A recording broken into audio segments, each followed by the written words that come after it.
All right. Shalom, everyone. Peace for those who love peace and no peace for the wicked. The Lord said. I hope you can hear me very well. And, today we are going to talk about a very, very sensitive topic. All of us, we like to stay young. Me too. And I don't know, I'm trying to find it. I drink water every day. Maybe the first thing in the morning. I mean, even the coffee is made of water. Oh, this is not the coffee I drink. We need the other picture. This is another grifter. Uh, yeah, this one, this one. Some people, they are like yesterday we were talking about the grifters, right? And some of them even they are Christians. Grifters is very normal thing happen in history. It's a job, it's a career, and there's always people that are stupid, and you can fool them and lie to them. Now the chosen prophet Muhammad, which means the praised one. I mean, Allah Himself, He praised him. uh, he came to us with a story about a guy. His name is Mr. Green, Al-Khadr. Al-Khadr in Arabic is green. It's coming from the word green. So what they claim that when Al-Khadr he sat down, all right, uh, over any ground, even if it's a desert, all right. Right away, Al-Khadr, his butt is going to sweat water and is going to make the ground green. Now, this is one of the Muslim interpretation for the name. Some, they might say to you, no, he is a green himself because he drank from the fountain of youth. But if we go and see reference, if you seek reference, we can find something like this about Mr. Green. This is from Al-Bukhari. Abu Huraira reported that the Prophet as saying, who said that? The Prophet. Who said that? The Prophet. Hello? Captain Prince. First of all, the hadith is very accurate. And it's true. It's proven scientifically that if somebody sits in the ground, it's very green. And he is because he drank of the fountain of youth. Zakir Naik. Why we don't invite Mr. Al-Khadr to Saudi Arabia? And you know what? We can make his butt sit everywhere. I mean, we give him money. We will pay him. Saudi Arabia is a desert. All what he need to do is just move his butt from place to place. And then the whole country will become a green. You know what I mean? Hello? Hello? Look like Zakir Naik, he took my advice and he decided to go to the Greenland of Saudi Arabia because Mr. Green, he sit in the ground. As you see, he was called such a name, Al-Khadr, which means green, because if he sit on some white spot, which means there's nothing, it's like a desert. The land and it's a sprouted green. The whole land will become a green.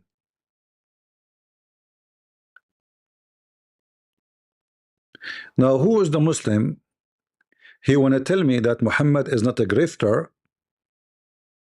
You see, I use this. I learned this word grifter by the way just a few weeks ago when this guy, what his name, Andrew, he called David Wood grifter. This is the first time I hear about it. I don't know what a grifter means, so I just learned this. So I'm going to use it. This is why I don't hear me use it before. This is a new word added to my dictionary.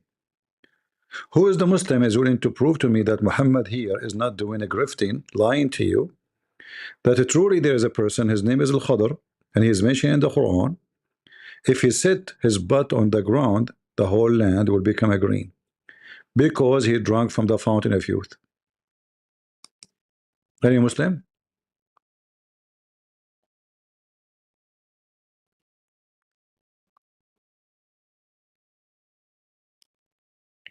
Who is a Muslim can join us. Who is a Muslim dare to debate me? You see, those Muslims, they line up to debate others without saying their names because others will make them make money. Here, they will lose money. Right?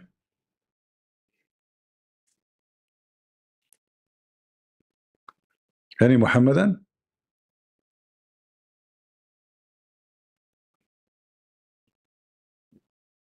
Who is a brave Muslim who will tell us about the fountain of youth and the guy who became a green and whatever his butt touched the ground? This is godly story. This is God. This is not fake. Anyone?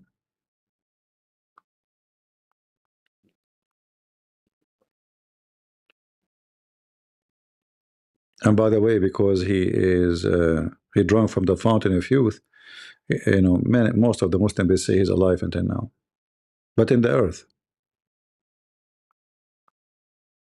Hmm? Hmm. This story alone is enough to prove to you that Muhammad is a fraud.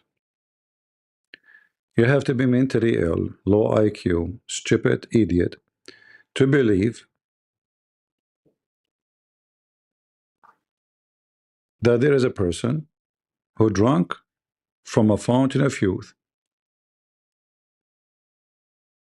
and he lived forever because of that. You know, the fountain of youth mentioned directly in the hadith and mentioned indirectly in the Quran.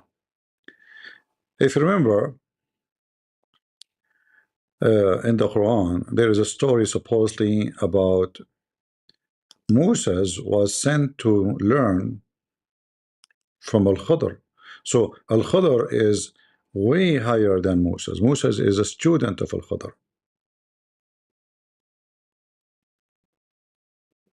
All right. So this figure, which is a fictional figure, as usual, Muhammad, he inserts stories. And this story is mentioned previously by other, you know, culture stories. So if we go to the Quran and we search for the word hut, which means whale.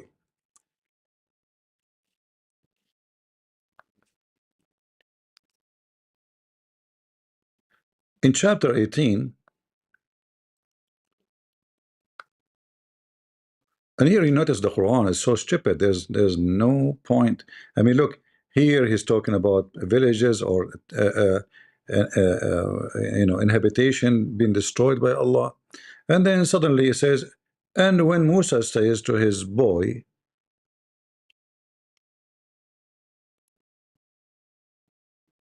I will not give up until I reach the junctions of the two seas.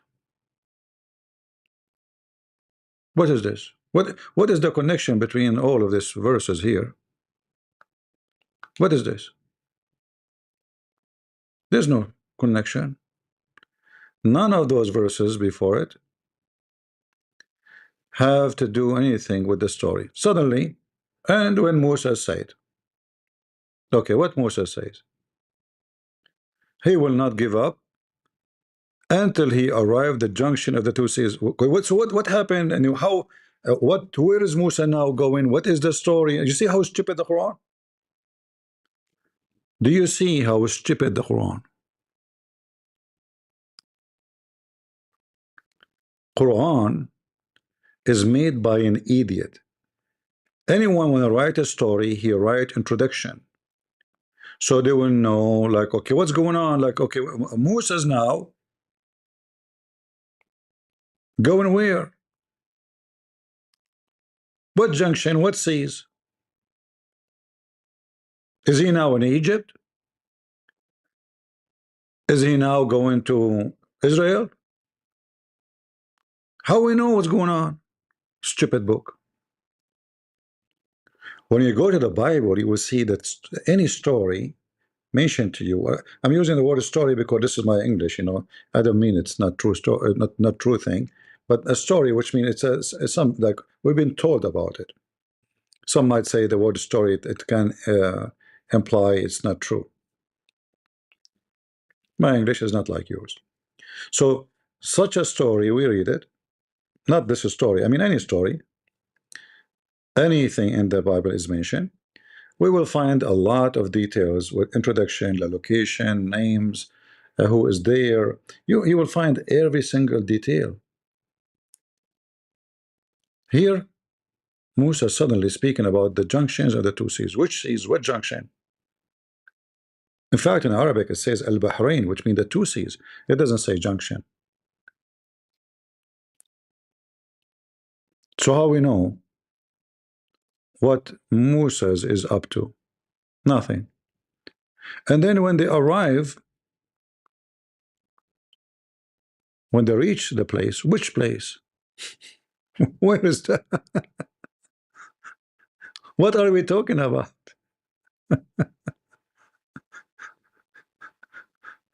What are we talking about?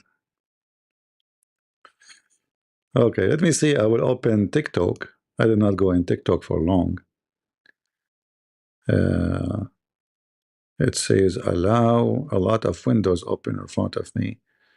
Request bypass system, private window, picker. Okay, showing movement, location of military forces in your life could expose you to criminal liability. Yeah, because now I am in the location, it's in a front line. So they are giving me warning. Okay, no problem. Now how we can go live? Hold on.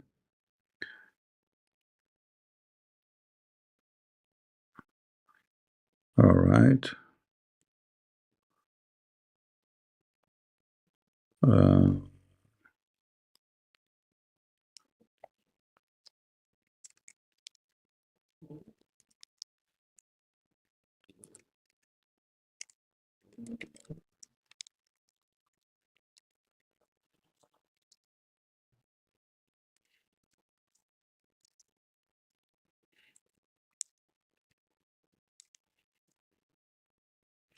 all right.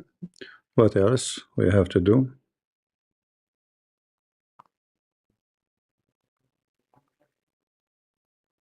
Advance, local compliance, check up. There's many things. Super fan only. What's super fan? Uh, okay. I mean, the go life is not coming on. Own the brand, you promote yourself. What the heck is this?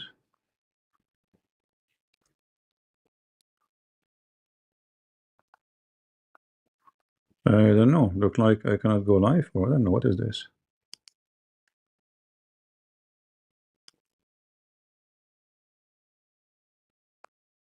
Encoder.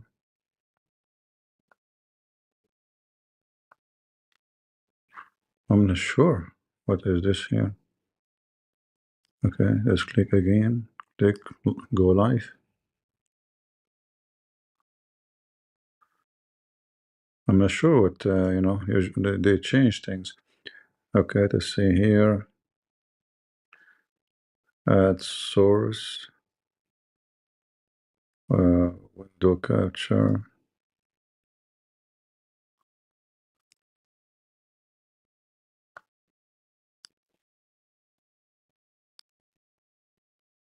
Okay. Let us see if that will work. I'm not sure.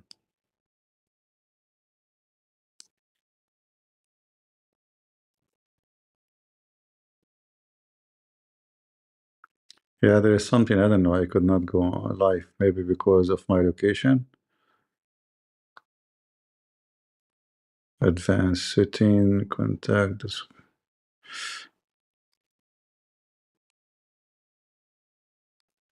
Yeah, I don't know. Maybe it doesn't work here.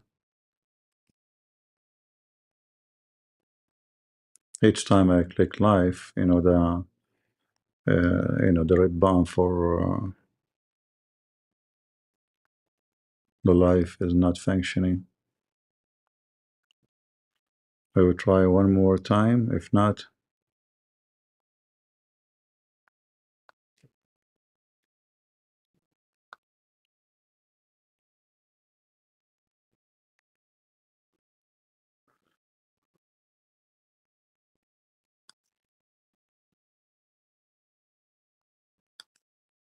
okay.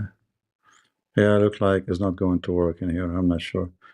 Mostly maybe because of my location, because I did everything they're asking for, yet it's not working. Okay, let's do speed test. Maybe that will help.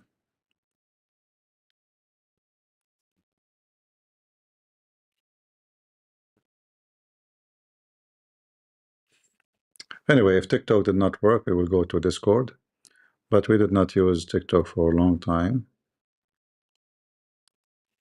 All right. Yeah, it's not going to work here. Obviously, there is something not right.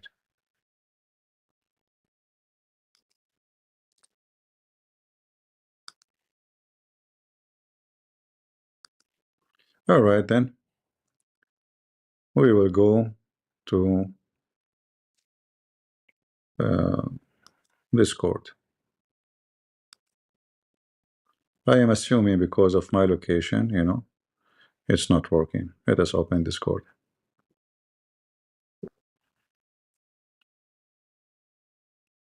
I tried many times, still it's not working. And here, you need to ask yourself a very simple question. Why other Christians, they have a line of people want to debate them, but nobody come to debate me? Like this, what his name? Juju? Gigi? Jake? They every day is debating on a Christian. Every day, every day, every day, every day. It's a big business, because those Christians, they make them famous. Here, I will make them famous as comedy. So they avoid me. It's reality. There, they can survive. Here, they will be the joke of everybody. They're being smart. They go to people who they can play with them. Where is my Discord? Here we go.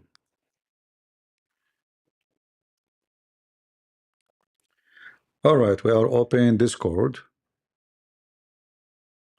Yeah, because right away I receive a warning actually about my location.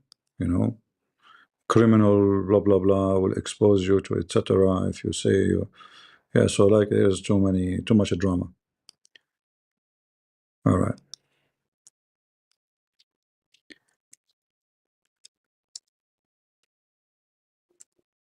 I like to convert to Islam.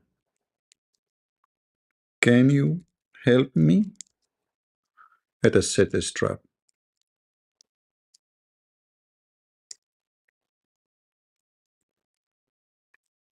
Okay. You never know. The help might might come to us. Who knows? I mean, Muslim, they can answer any question you want. Have you ever seen a Muslim he cannot answer you? It's impossible. All of us, we knew that.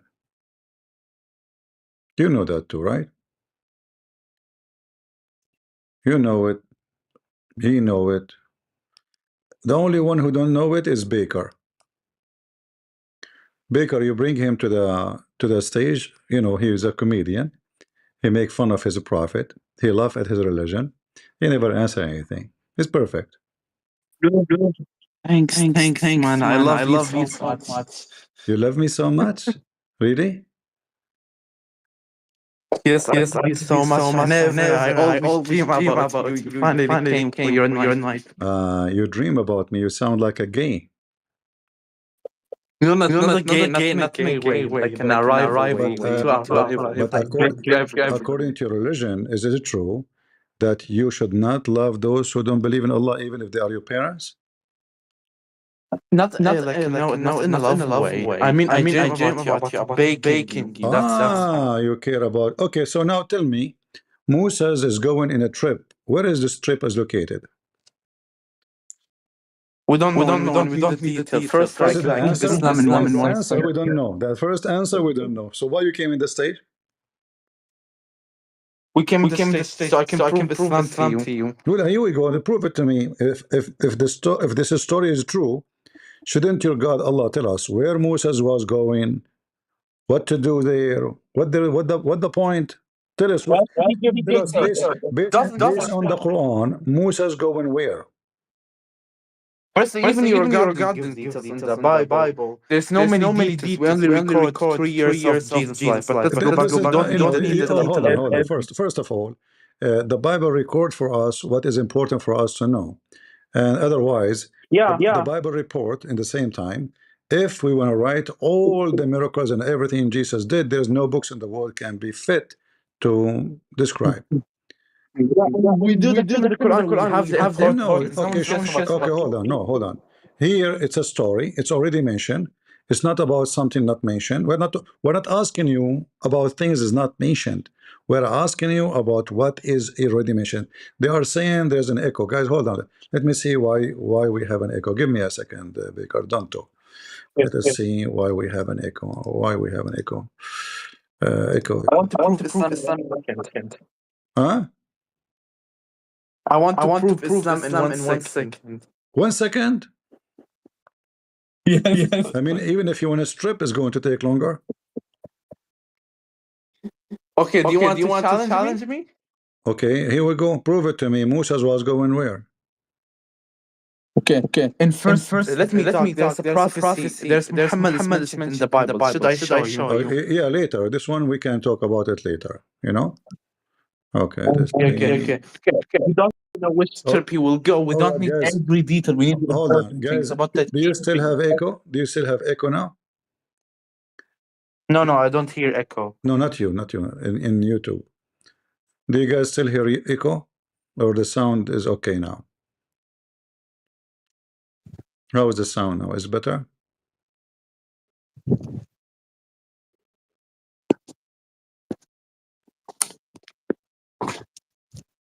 Is it better? His voice have an echo. Talk, Baker. Let's see if his voice. We can. Hi everyone. Guys, can you hear me or not? It's good now. Okay. So listen. We can talk about you. You can prove to me Islam in a second, because I'm sure you can do that. But Moses was going where here? We don't need to know which trip he was going. First, let me break it down. Who is Musa? Who is this guy Musa? Moses is a prophet from Bani Israel. How you know that this is a prophet Musa? Show me. Okay, because Allah said so. He called him a prophet. He's from Bani Israel. This is another question. So we know I'm asking you where here it says that this is Moses, the guy from Israel. Go ahead. Wait. So Musa is not from Bani Israel. You just got baked. How you know that this is Moses from Israel? I'm asking you. It says here Moses. Oh.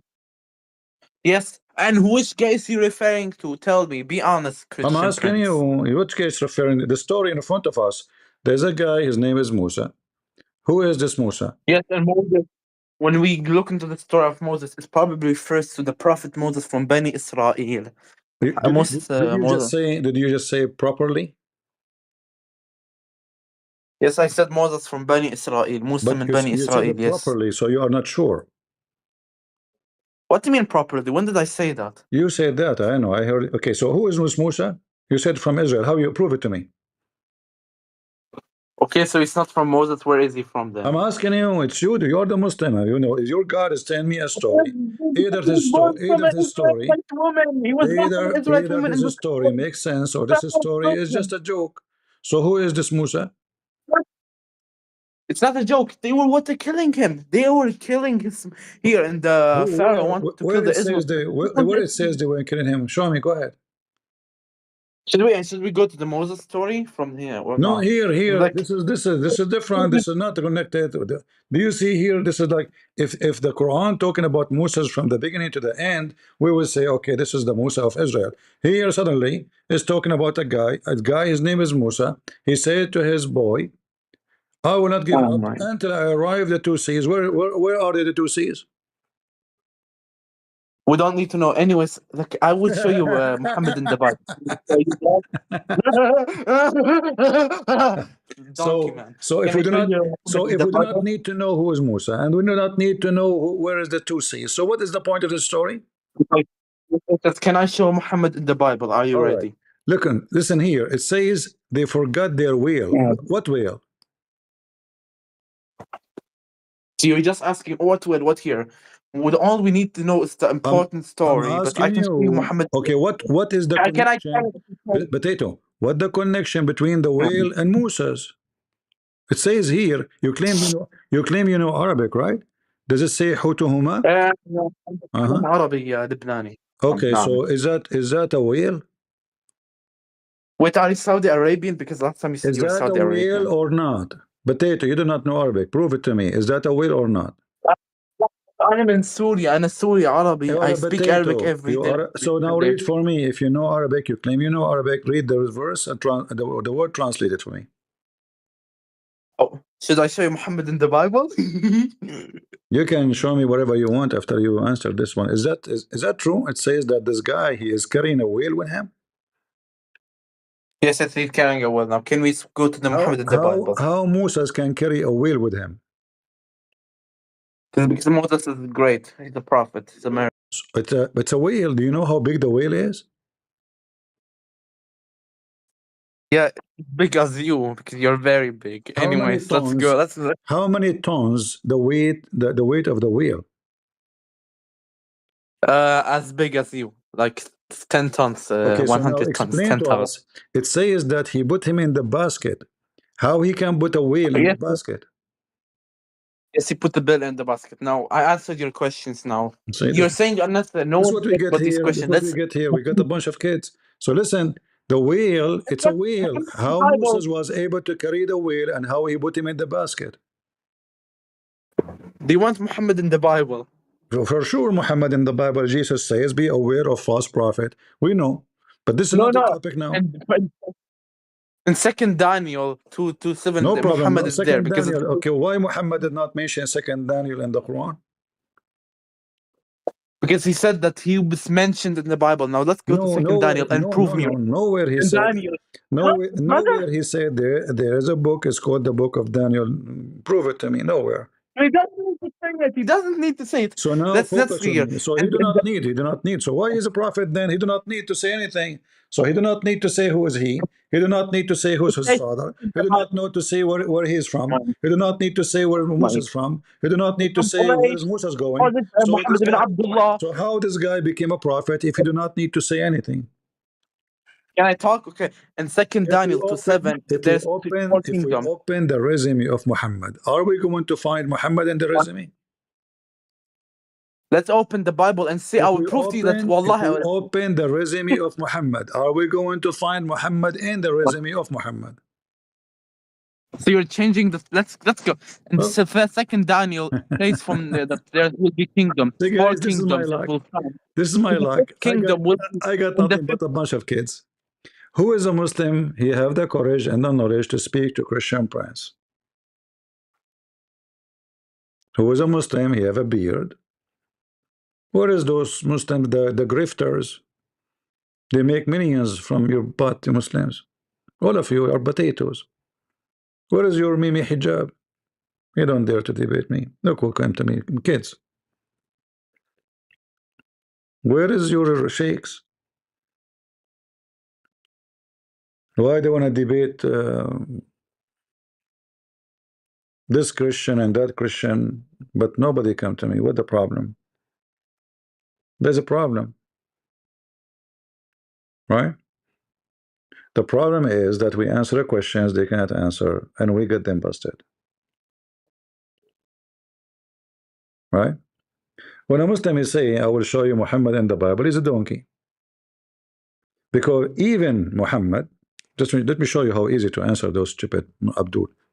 You know, when I say stupid Abdul, I'm not insulting. I know some Christian, they say that you should not say stupid Abdul. I say stupid, donkey, potato, tomato. You don't like it, get out. All right? I describe them as they are. So if you go, you know, in the Quran, you will see Muhammad, he claimed that the only time his name is mentioned is by Jesus, not one else. And his name is not mentioned. The guy, his name is Ahmad.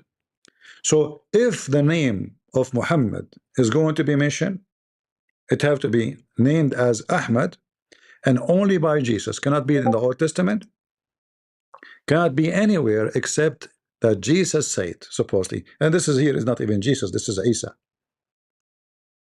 So when a stupid Abdul, he come to us and he says, I want to open the book of Daniel or, you know, Genesis or whatever, you know, you try to find Muhammad location, they are bankrupt. A Muslim is like a whore. She lost her panty. She don't remember which bathroom. Where? Who is the father of this baby? She slept with many.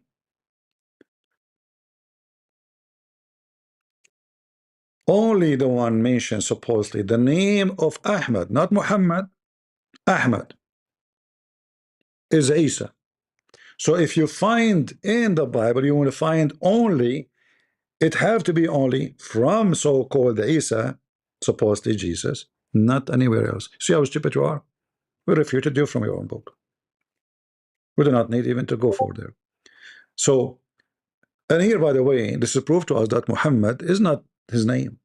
As you see, the name changed. Ahmad. Those are titles. The guy, his name is Qatham, which is the shit of the hyena. It is the semen, the dirt of the hyena. You know, the hyena, and it can be the shit of the camel too. Uh, the hyena, I don't know if you have animals, if you are a farmer, animals, they have a very weird habit. As an example, goat, male goat, he piss on his head. He put his head between his legs and he piss on his face. And that piss have a hormone to attract the female. You might say this is crazy. This is how it is, you know, it's not up to you. The hyena have the same. So Muhammad, his name is Qatham. The Muslim, they said, you know, Qatham is the one who gave, is a, you know, is generous, you know, but we know what Qatham is. So how Qatham became Ahmad, Muhammad? I mean, he have tons of names because simply none of those are his names. This guy, he praised himself, he elevated himself, he made himself not only equal to his God, he is higher than his God. Same time, how someone like the Messiah, who never commits sin, will mention, you know, someone like Muhammad, who is, let us say, the king of sin, you know? And the Bible is so clear that there's no prophets, there's no new, you know, messenger, there's no, the only ones are the disciple of Jesus. Is Muhammad disciple of Jesus? Uh, do we have any smart Muslim here? If I am not insulting, please.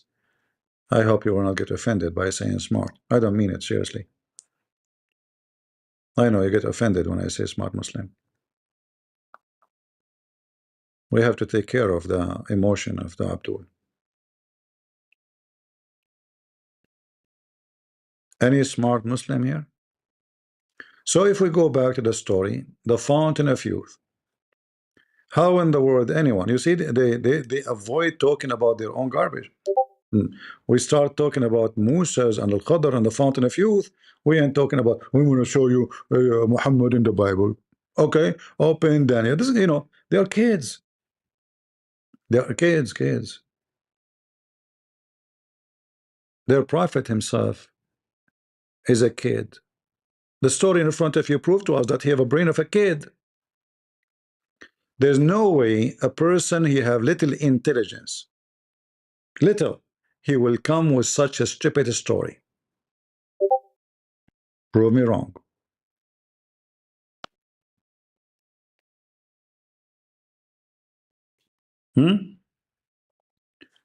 Musa's suddenly a guy, his name is Musa, he told to his boy, who is this boy? I will not give up. Okay, that means there is something before it, guys, right? There's no way the story start here. Do you agree with me? There's something missing. Maybe this is from the goat when the goat ate the Quran. Maybe this part been eaten by the goat. This is why the story is gone. This is what they were able to find. And then the Muslim, they say to us the Quran is preserved. What do you mean preserved? The goat ate the Quran. She did not eat your memory. So where is the verses which the goat ate? You know, when the Muslim they say to us, we Muslims, we have every details about Prophet Muhammad. Okay, thank you very much for the details. Actually, we like them. I don't know what we would do if you don't have those details to help us to expose him. So the goat, when Muhammad is dead, she jumped in Muhammad's bed, she flipped him. How I know she flipped him? Because the Quran was under the pillow of Aisha. How the goat she can get the Quran from under the pillow and Muhammad is sleeping on the pillow?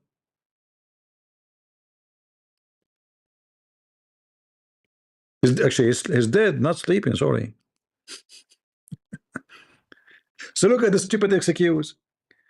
The breastfeeding for adult. I mean, have you ever heard of a prophet? He teaches followers that a woman, she have to cover herself, but yet she can give a Christian prince her boobs to suckle her 10 times. And this is a command from God.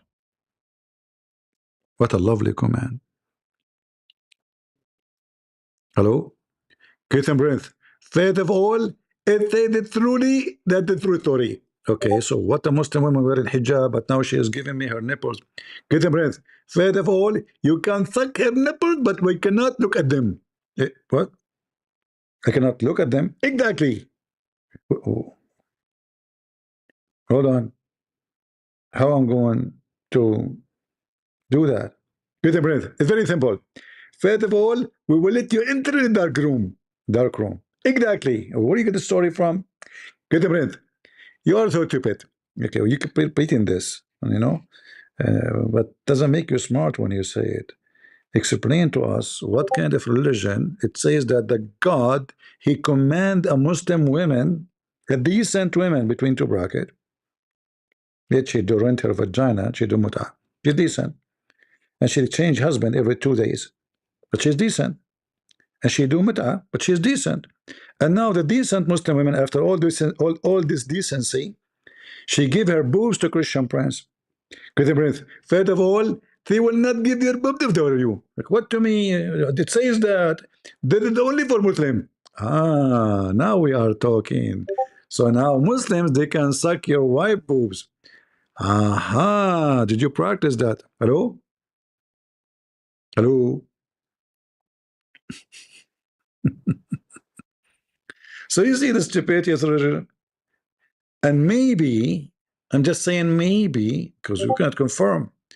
Like when the goat she ate this story here, this Quran, and as you see, there was stoning and a breastfeeding for adult. This is what is mentioned. But obviously there's more. But all are gone. But look at this. If the Muslim is saying that we memorize the Quran by our, by heart, which means the memory. Okay, the goat ate the verses. Where is the verses? Tell me, who is the Muslim can sing for me the verses of a breastfeeding for adult? I want to hear it. The goat ate the Quran, but did she eat your memory? Potatoes. This is the origin of potatoes. And maybe this is why the story we see about Moses is gone, right? called, it doesn't make sense. Suddenly it says, and when Musa, he said, it must be there's a something before it. There was something before it, obviously. It's gone. Otherwise, this is stupid. All the verses before, there's nothing to do with Musa's. You can check it out, chapter 18. Nothing, nothing.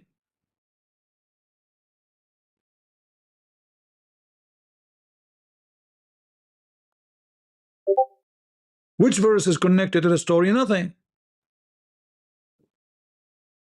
Here he's talking about Adam and the angels bowing down to Adam. Okay, what does that have to do with Musa's? Nothing. And then blah blah blah blah blah blah blah blah blah blah. It's just garbage. And then suddenly, when Musa said to his boys, I will not give up until I go to the two seas. What two seas? Give up where? What happened?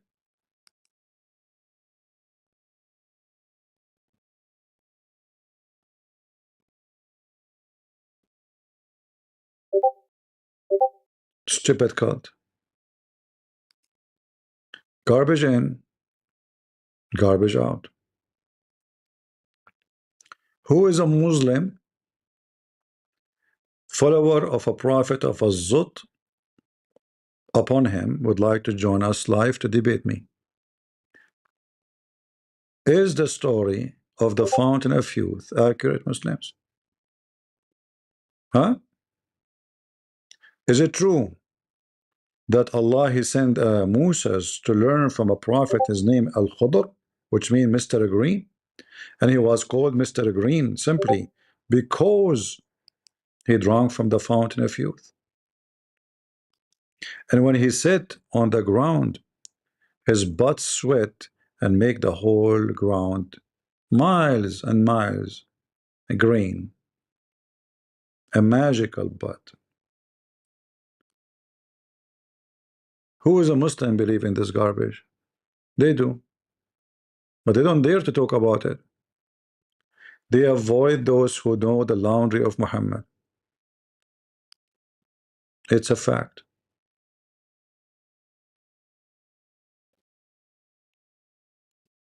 Anyone? Mayday, who is a Muslim would like to talk to us. And then, you know, the story continue and go farther in stupidity. Suddenly Muhammad, he speak about this guy. He, you know, when Al-Khudr, actually even in the Quran, by the way, they cannot deny it. In the Quran it says it clearly, like if you notice here actually, when it says that they forgot their whale, it says when they arrive, they reach the two seas. Which two seas? Don't ask me. In fact, if you go to the tafsir, you will find that the Muslim, they in their tafsir, it says that where the two seas, which is the Mediterranean Sea and the Persian Gulf, met. Where? They never met. Where? It's a stupid religion. The Persian Gulf met with the Mediterranean. Where? Maybe they have a date at that time. So they arrived to the two seas, and then their whale, they forgot their whale there. How you forgot your whale? I mean, it's a whale. How somebody he can carry a whale with him in the desert, going all the way from supposedly from Egypt, by the way, because Moses did not go to Israel yet. Remember, the Quran mentioned clearly that Allah forbid them from entering the Holy Land. So this guy is coming from the desert of Sinai, going all the way to Bahrain. You know the country is called Bahrain? That's where he's going.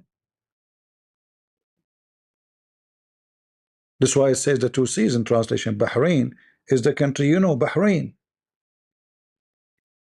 It's a little tiny island in the Persian Gulf, which the Arab trying to hijack and call it the Arab Gulf, which is not true. This was always the Persian Gulf. This is a story being stole from the story of Gilgamesh, looking for the fountain of youth so he can live forever. Very ancient legend, fictional one. So when they arrived to Bahrain, they forgot their Whale. What happened now? Notice in the Arabic or even in the English, it says they forgot their whale, not fish. And it says, suddenly it says, look, and it took its way through the sea in a tunnel. What? What does that mean? If okay, I have a sardine with me. It's a dead sardine.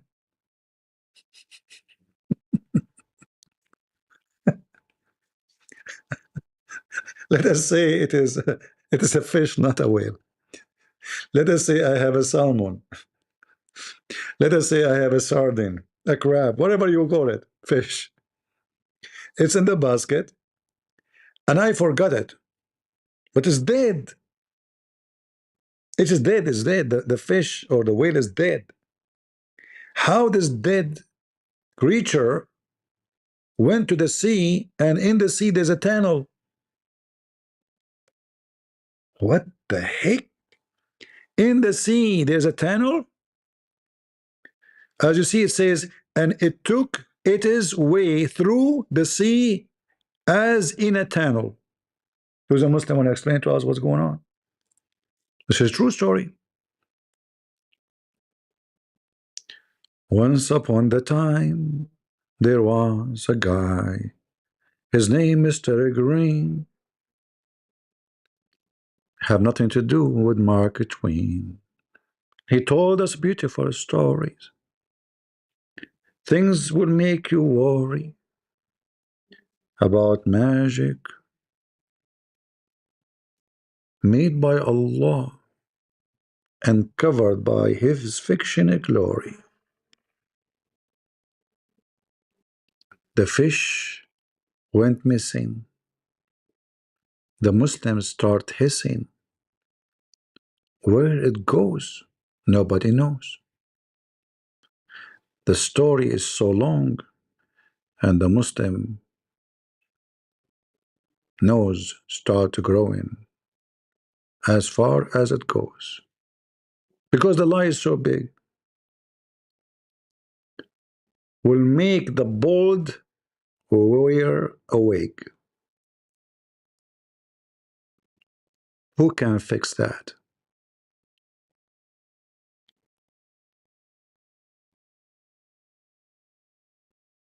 Who can fix such a story? Any Abdul? This is a true story. This is truly a true story. The fish who is dead. Okay, they forgot the fish. How the fish want to go in the tunnel?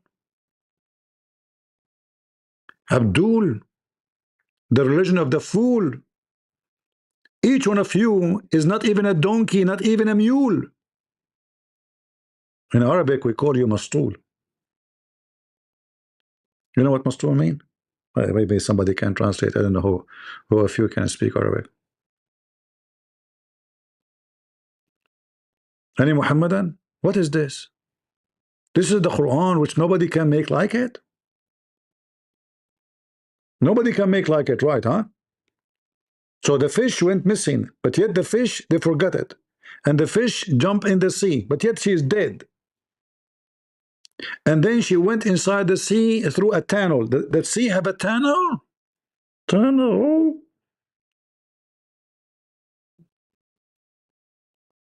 Is that a cartoon?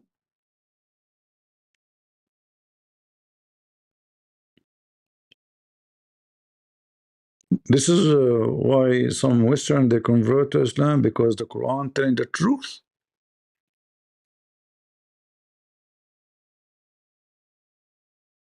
Hmm? Who is a Muhammadan would like to join us? We are live in Discord.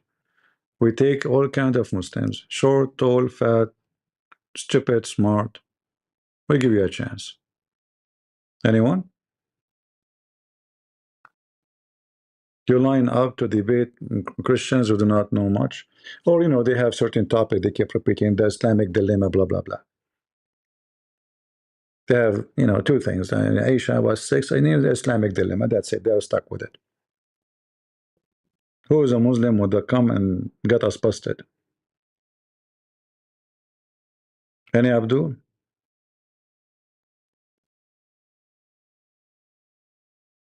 This is tingling story. Um, I don't know about tingling story, but you got a point there. You know, this Indian Hindu woman, she claimed that she is God. They asked her how you receive like inspiration from God.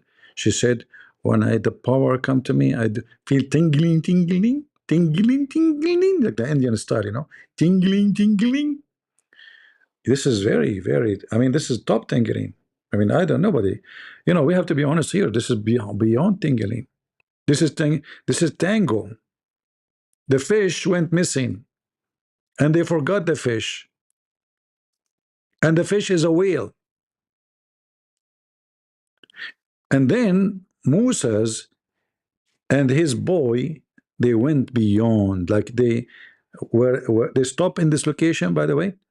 By the way, doesn't say even they stop, doesn't say anything. Like we have to guess. I mean, where is the story in the story? Where is the story in the story?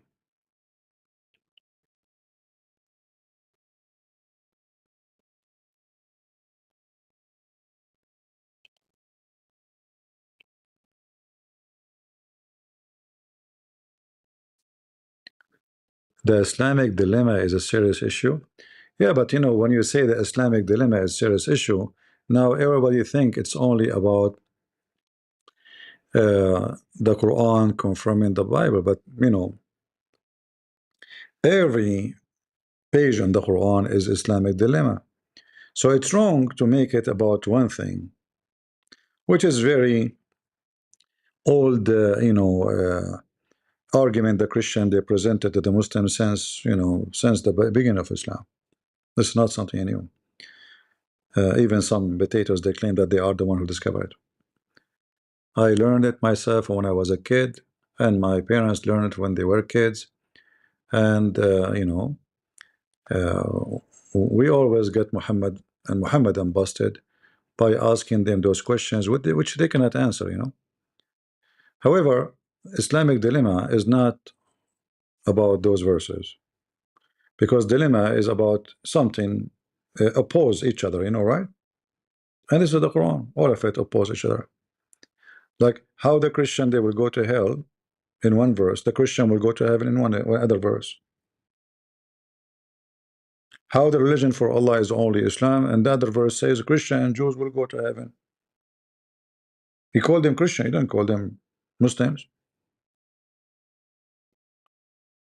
So all the Quran is full of dilemma. So it's wrong to make it about one thing. Do we have any Muhammadan?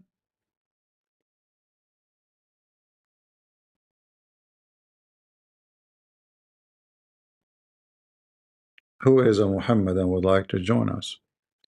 So as you see, the story is stupid, doesn't make any sense. And then, so now they went, and as you see, the Muslim they have to add a bracket because the Quran is stupid. We have to add things to make it make more sense, but still doesn't make sense. So when they had passed farther,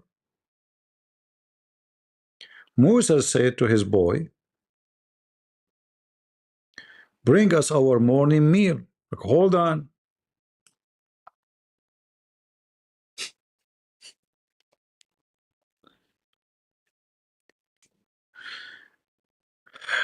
You see, if a person like when people they go in the desert, you don't keep walking. That we are going to Bahrain, right? So now we arrive for Bahrain.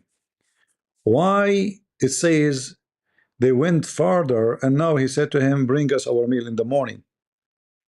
You don't do that because you should eat before you start your journey. So did they start the journey in the morning? No. It looked like the journey was not in the morning. But how we can understand that? How we can get the what is meal for suddenly? So bring us the morning meal. Truly, we have suffered much fatigue in this journey.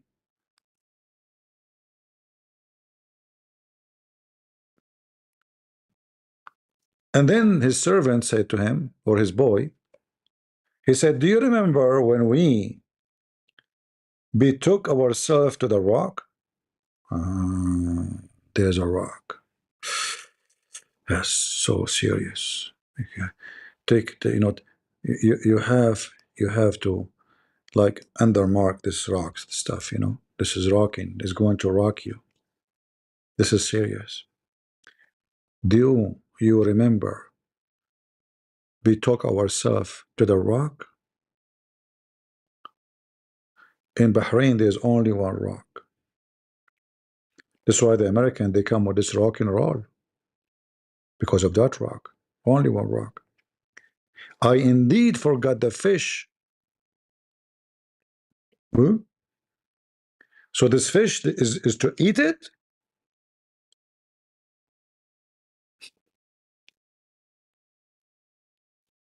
Somebody going all the way from Egypt, he carried with him one fish, and now the fish is gone.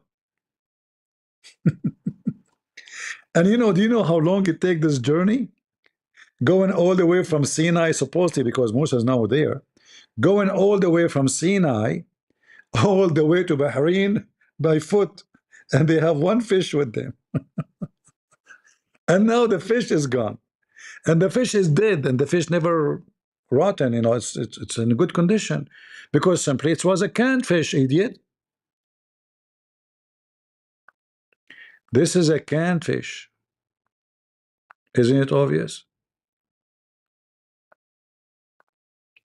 The Muslims, those people, they are what? They went to Bahrain in 2 hours. They were taking an airplane, don't they? Flying carpet, maybe. So, do you remember when we betook the rock? I indeed forgot the fish, but none but Shaitan made me forget the Shaitan. Shaitan, he made you forget the fish. And now, by the way, I want you to remember this phrase. Do you promise me to remember it? Because later I'm going to ask you about it. I will ask you a question, have a connection with it. You see, this is a big dilemma now. Like we talk about dilemma, this is a dilemma. How? Why? Because now he's saying that the one who made him forget the fish is Shaitan. But the fact it is Allah who made them go to that place. And supposedly, when they go to that place, the fish will come to life and the fish will go in the sea. But here, Allah saying that the boy of Musa said, none but Shaitan made me forget it. Which means the Quran agrees, Shaitan who made him forget it. But how you say this is Allah plan? Allah want them to go there. In the hadith it says clearly that when the fish come to life, this is where the point to start to find Al-Khadr. Not Shaitan. Shaitan is the one helping Moses now. It took its course into the sea. Like, hold on. This guy, he forgot the fish. How he knew that it took its course to the sea?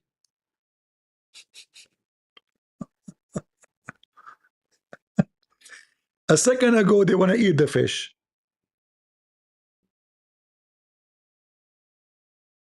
Are you with me? A second ago, him and Moses, they want to eat it for a breakfast. A second after, the fish is alive and in the sea. How he knew? He just found out that they forget the fish next to the rock. Ah, Lord have mercy. I mean, this is beyond stupidity.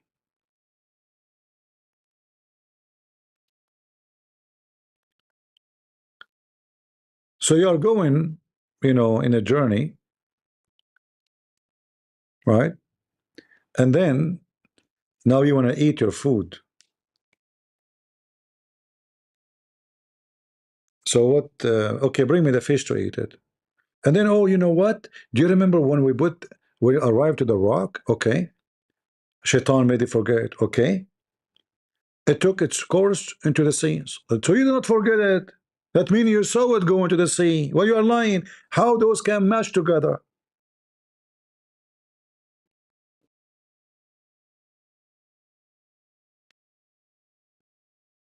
Hmm? Do you understand that this is the dilemma? It's a dead fish. It's a dead fish. They want to eat it. He forgot it next to the rock, and now it took its course into the sea. That means alive. Okay, how it came to life?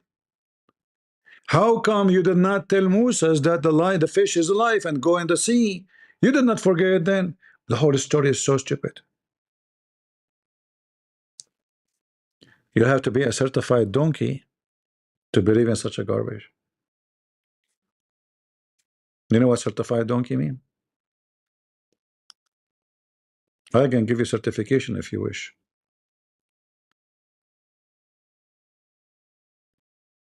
Right?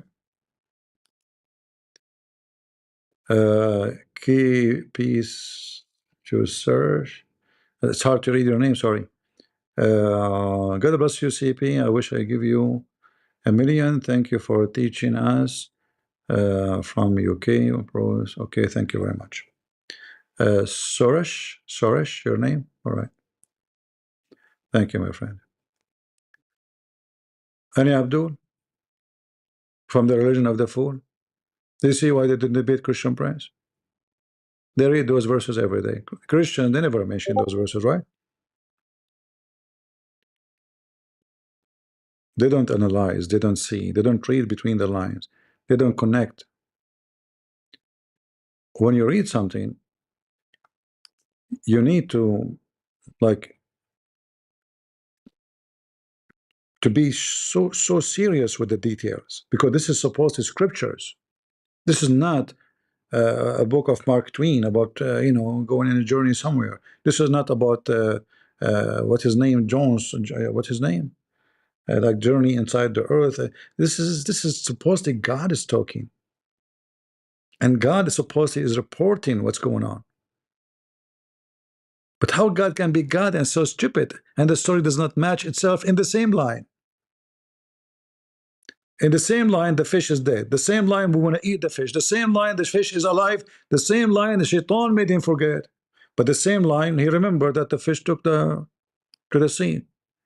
How all this story can fit together in one page? How stupid!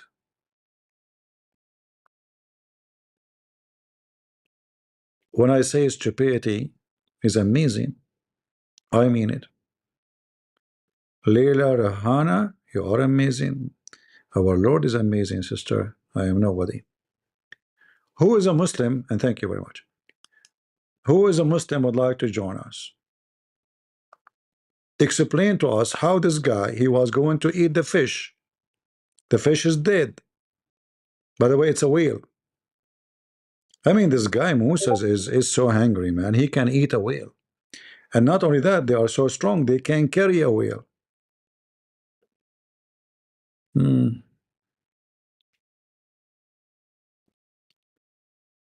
Oh boy.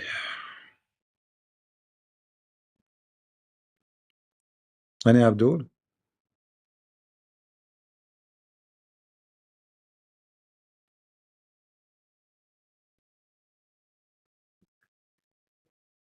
Okay, we take half Abdul if there's no full Abdul. Do we have any Abdul? Half Abdul?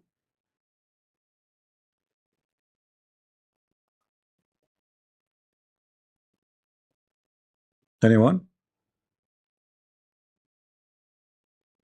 We are suffering from bankruptcy of Abdul. All of them, they want to debate other Christians. Nobody come here.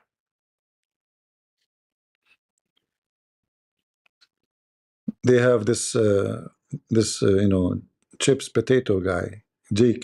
Jake. He don't even know how to read his prophet name. Jake in the morning, Jake afternoon. Jake versus David Wood, Jake versus opposite prophet, Jake versus God logic, Jake. I mean, he's everywhere. I mean, every Christian want to debate him. They bring a clown, and the clown he think that he is using them too. By the way, so they are using him. He is using them. For him, he believed that they will make him famous. That's good. That's true. For them, they need customers. Who is the clown we bring? AJ, he know nothing. He's easy to debate such an idiot.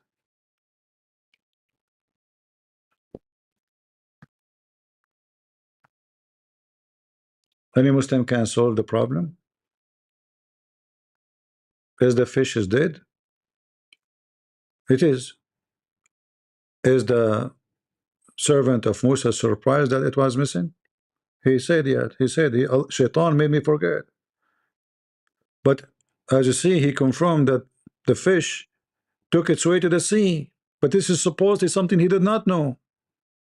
He's not the prophet. As you see, the prophet himself, Moses, he did not know where the fish. He told him, bring it to eat it. The boy, he claimed that he forgot the fish. The shaitan made him forget it. And now he mentioned something he should not be supposedly taught yet, that it took course to the sea in a strange way. Like he's wondering, like, it took its way to the sea. Wow. Abdul, you are with him in the journey. Now you remember. Did you say you forgot it and shaitan make you forget it? And now you are saying it took its course to the sea in a strange way. This is a miracle. That the fish was dead. You should be a oh, and he is with Moses all the time. How come Musa did not see that?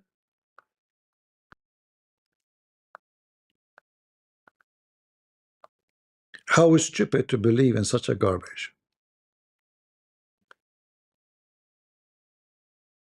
Hmm?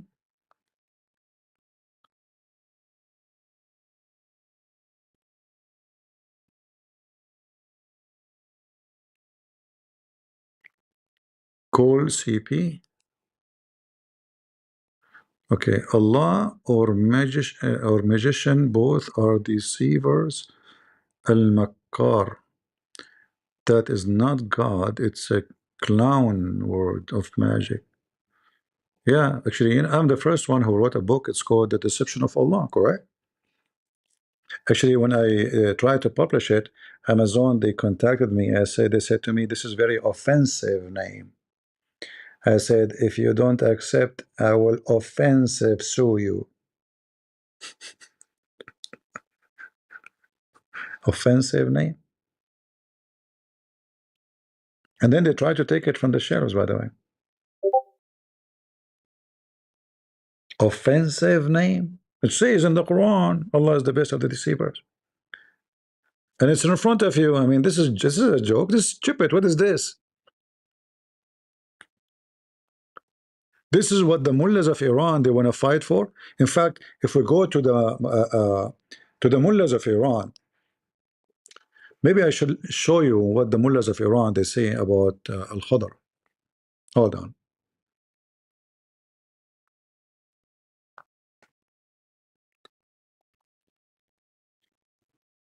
Uh,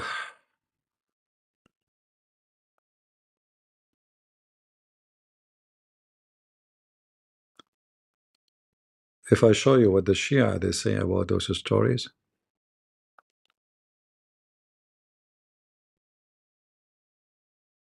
you will laugh.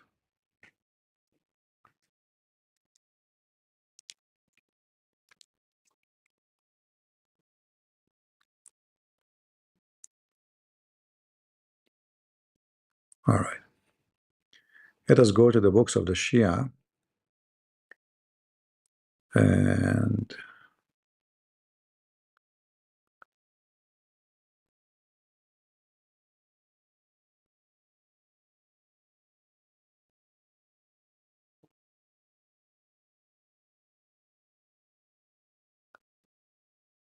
according to the Shia, the reason Allah He made Al-Khadr like this because he will be a supporters for the family of Muhammad in the future. Uh,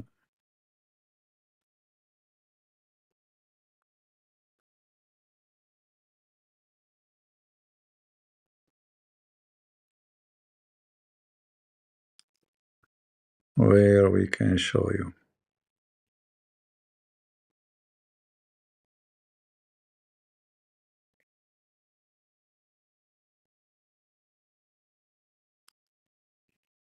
Let us see.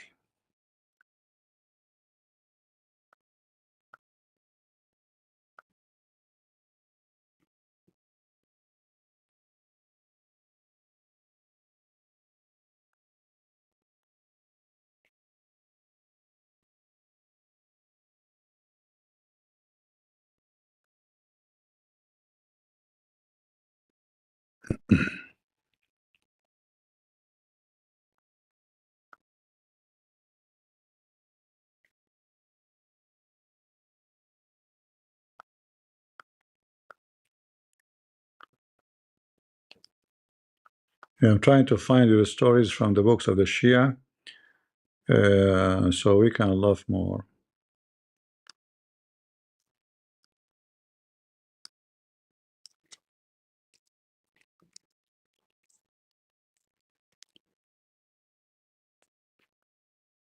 Let us see. Actually, I have it in front of me, but the major Shia library is not opening. This is why it's taking me some time to find another website.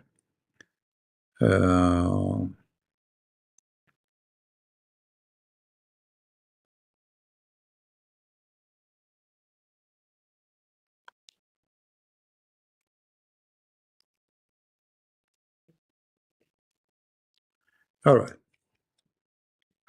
let us see this website here. This is a Shia website, but the Sunni is no better, is the same. You know, we can show you the same story from the Sunni. So if you are a Sunni, don't say, oh, those Shia are stupid. You are more stupid than the Shia. So if we type here the word ma, which means water, switch to Arabic. See, sometimes my keyboard is stuck. You see, I cannot switch to Arabic. Come on. Okay, now. Here we go.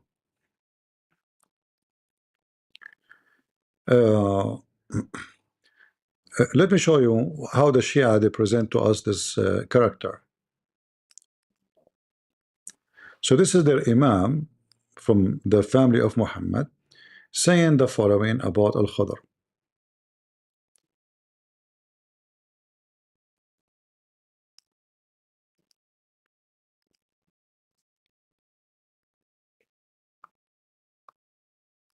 He said, Al-Khidr was from the sons of kings. He believed in God Almighty and devoted himself to his worship. His father had no other children. So he wanted to marry him off so that he might have a son to succeed him as king. He proposed a woman to him, but Al-Khidr paid no attention to her and refused her. His father became angry with him and sealed the door of his chamber. Oh no. After 3 days, he longed to see him but could not find him. He had drunk from the water that, if drunk, would keep him alive until the resurrection. The author mentioned that Al-Khidr, peace be upon him, was a contemporary of Dhul Qarnayn, the righteous man, and was his minister and advisor in all his affairs. Then he narrated the story of how Al-Khidr and Dhul Qarnayn met to search for the fountain of life. Guys, do you see how sad this is story? His father is a king. His father, he want to marry him off so that he might have a son and he become a king like his father.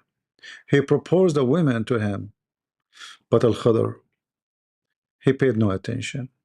He was a gay. And he refused. He said, no, no, meow. His father becomes so angry. For sure, he's a king, you know. And you know, when a king gets angry, he fought. And he locked him inside his chamber. Not room, chamber. It's like, you know, he's the son of a king, you know, come on. And then, after 3 days, 3 days, you know, there's something about 3 days, huh? He had a drunk from the font, from the water that, if drunk, it could be him alive. Like, where is get the water from?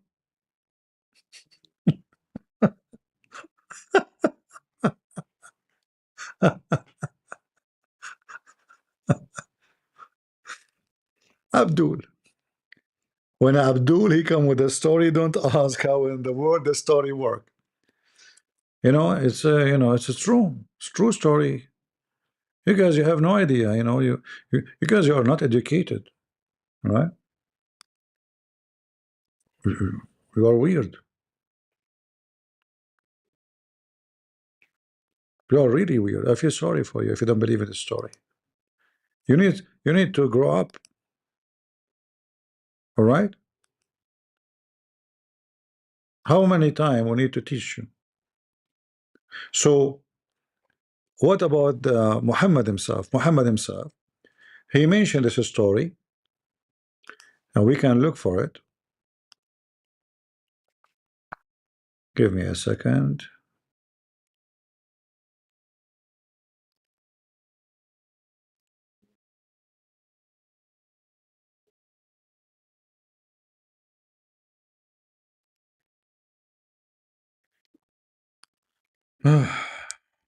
Lord have mercy.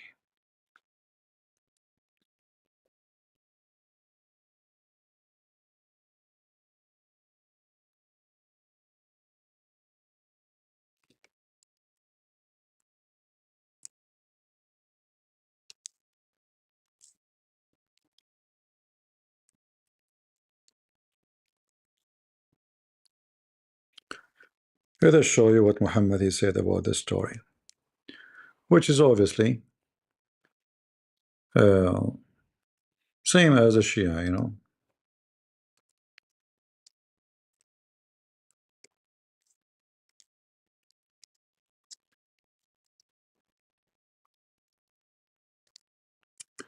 And for sure, as usual, Muhammad he claimed that this is, uh,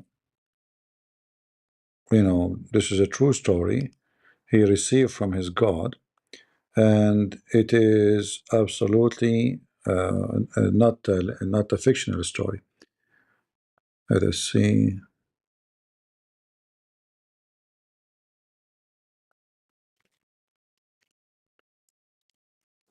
I want to get you the hadith.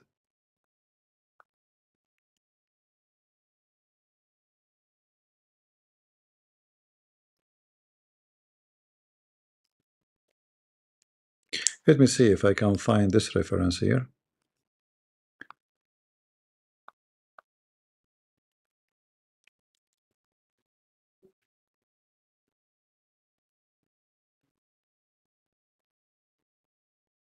Oh, so look here in this story here. We found this hadith here, and this is Sahih al-Bukhari, hadith number 4727. So Muslim cannot say to you, it is it's a da'if, it's weak, So he arrived to Iraq. Let us see where we can find Iraq. All right. So Moses, he set out along with his attendant. His name is Yeshua, even the Muhammad and in the name. Bin Nun, the son of a fish. Nun mean fish. And they carried out with them a fish till they reached the rock and rested there. Moses put his head down and slept.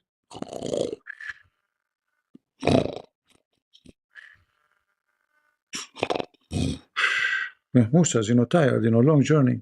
And he rested. Moses put his head down and slept. Sufyan, sub-narrator, he said, at that rock, there was a water spring called Al-Hayat. That's deep. We're getting closer to the shish kebab. Al-Hayat in Arabic mean life. All right? Hayat in Arabic mean life.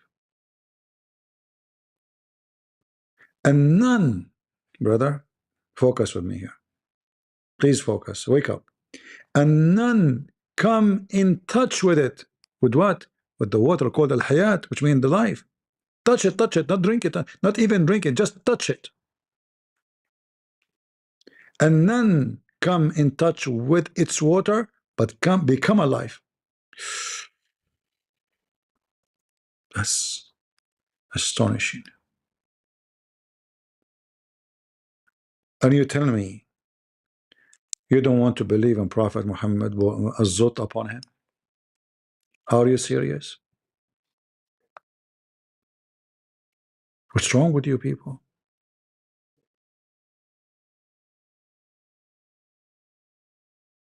Huh?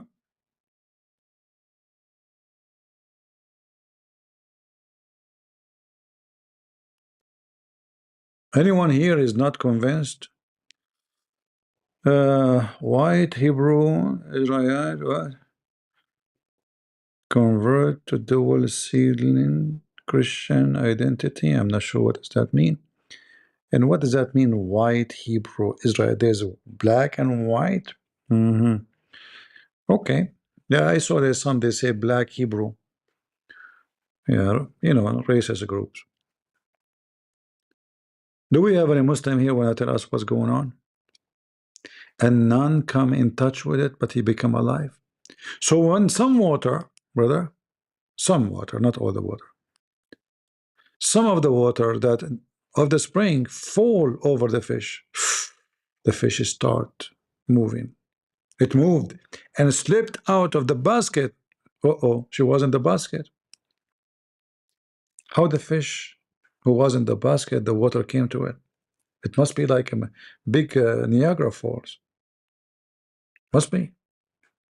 So the like water sprinkles everywhere and enter the sea. Mean.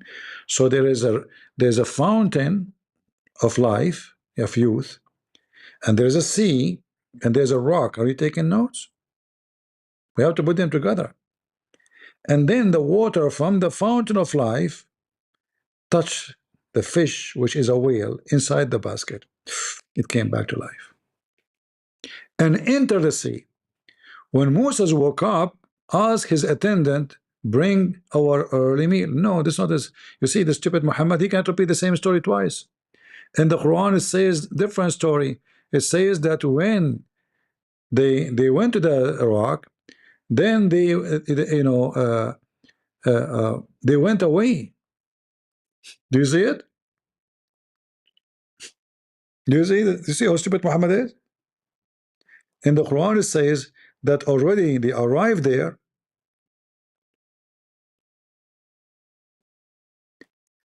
They attend to the rock area. That's why they're set. And then they went farther. They went away. It's in front of you. They went away from the rock location. And then, because he asked for the fish to be brought to be eaten for breakfast, he said, oh, you know what? Shaitan made me forget. Do you remember when we betook ourselves to the rock? So this was, the rock was before, not now. But look what the stupid Muhammad is saying. He changed the story. Do you see how you can find always dilemma in the stupidity of Muhammad? Always there is a dilemma. This guy is a monkey. He forgot what he's saying. He's suffering from dementia. A second ago. Thank you, Mercedes. Do we have any Abdul from the religion of the fool would like to say something to us about this amazing story? So now Muhammad is introducing you to the fountain of life, and which is Al-Khadr. That's why Allah, he sent Moses there, because Al-Khadr is not far away, because he drank from the fountain of life. That's why he don't die, which is a contradiction for the Quran, by the way.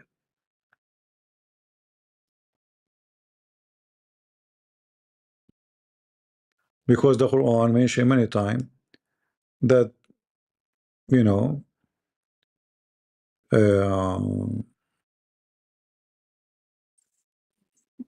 God did not give eternity to anyone of those who live in the earth.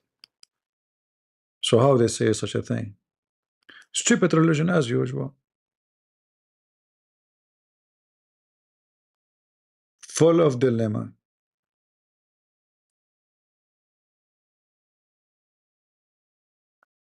Any Muhammadan?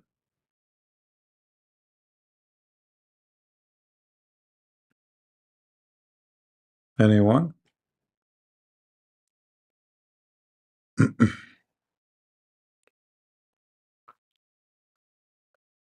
Potatoes. I have to call you potatoes, Muslim. You go and you brag about how amazing the Quran, amazing Islam, Muhammad. He brought the truth with you for you. But then the second we start reading, we die laughing. This is not even good for kids.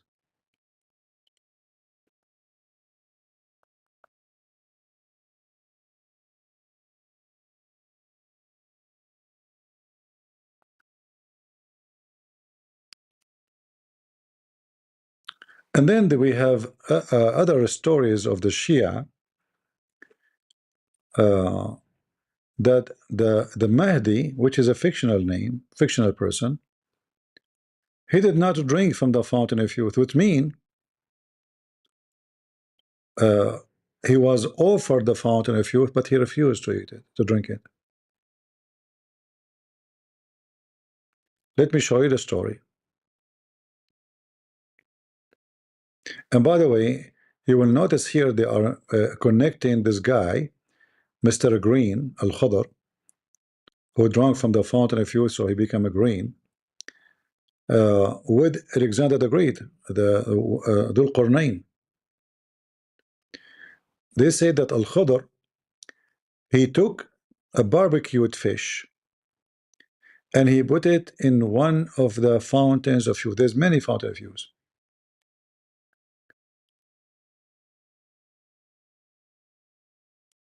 So he told him, there's like many fountains, but there's one of them is the fountain of youth. So he told Zulqarnain, take this fish. Each time you arrive to a fountain or a spring of water, put this fish, which is already barbecued, in the water. In fact, in some story says that is Zulqarnain who told Al-Khadr about it. So Zulqarnain gave him the fish. He told him, take it with you. When you arrive to a fountain, try to put it in the water. If the fish came to life, that is the fountain of life. So Al-Khadr, he did that. He put the fish, it's already barbecued, it's already barbecued. So he put it in the fountain. First one did not work, second one did not work, until he got to the place where the fish came to life. Then Al-Khadr, he was able to notice that this is the fountain of youth, and he drank from it, too. Let me see if I can find you the reference for the story.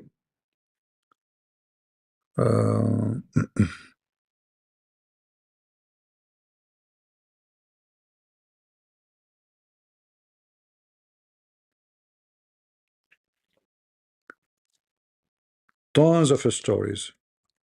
Do you see what is inside my head? I feel sorry for myself. An endless library of the garbage of Muhammad.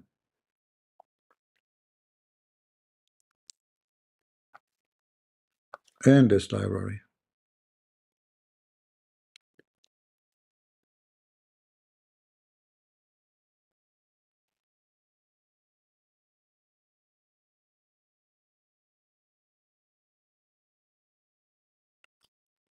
Um,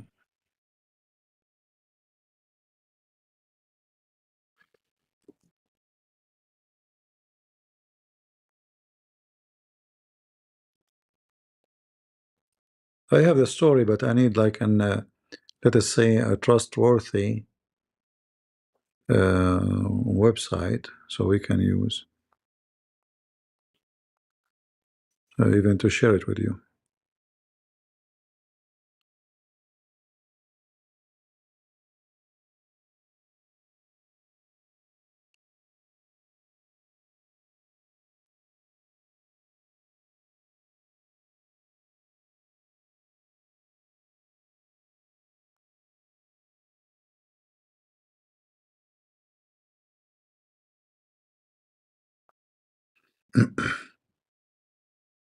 All right, let us show you this one here.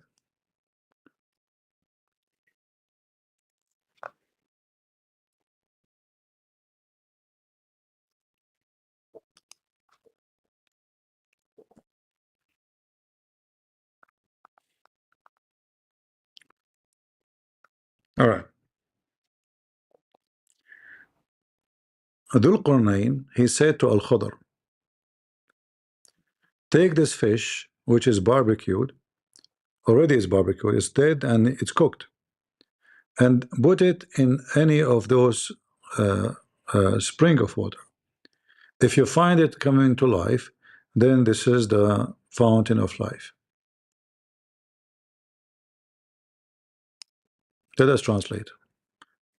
And then Zulqarnain, Al-Khudr, after he found this fountain, he drank from it. You know, that's why he is alive until now.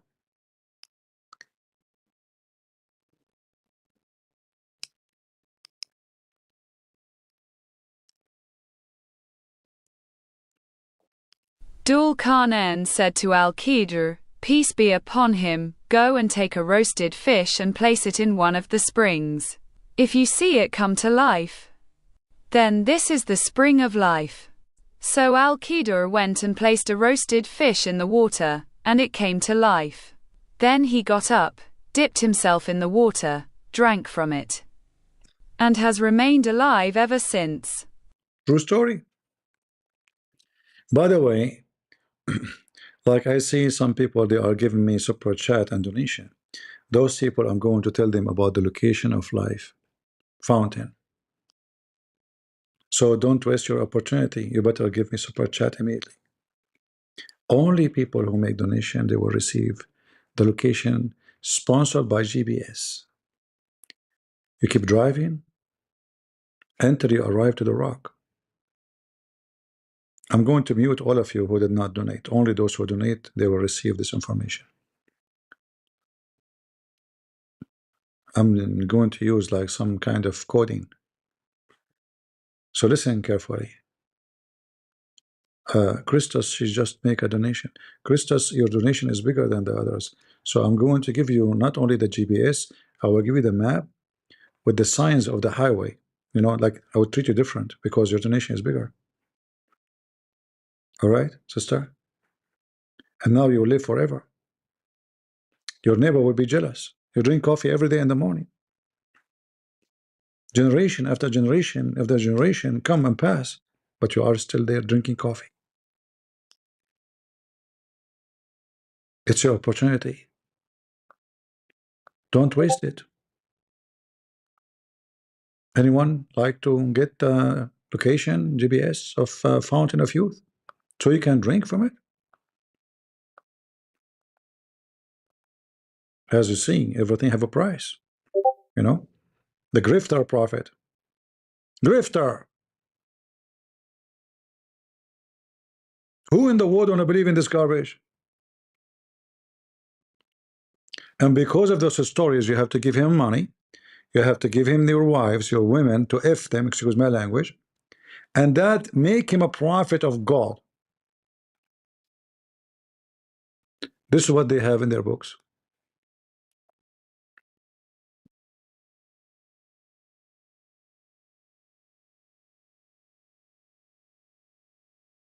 Now, why the Imam al-Mahdi, he refused to drink from the fountain of youth? Story is getting complicated.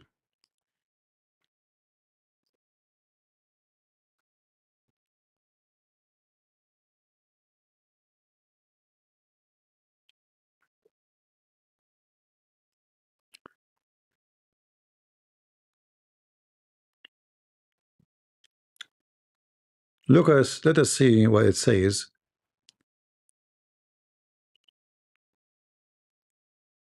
here.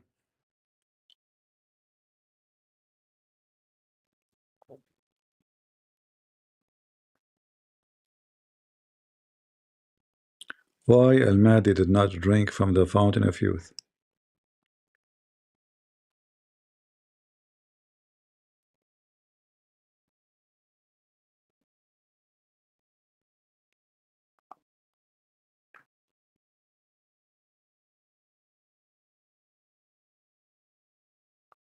That's a good question, actually.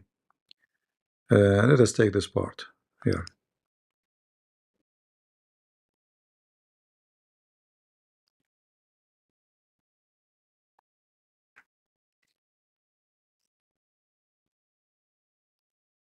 This is the question of the Shia about why Al-Mahdi. Why doesn't Imam Mahdi, may God hasten his reappearance, drink from this spring and live until the day of resurrection?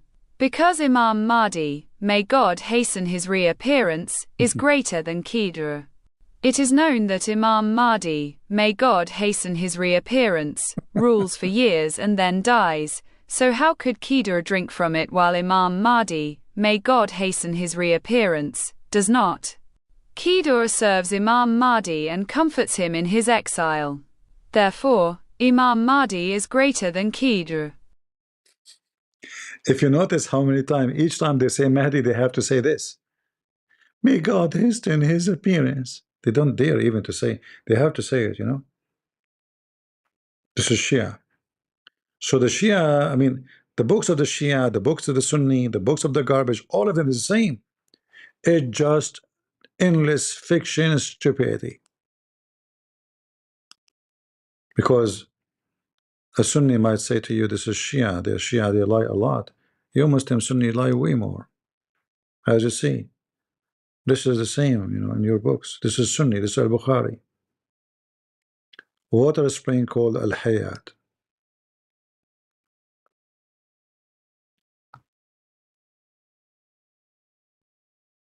Do we have any Muhammadan want to say anything?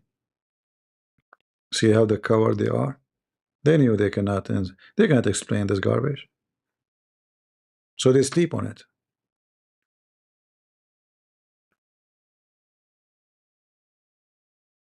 They literally sleep on it.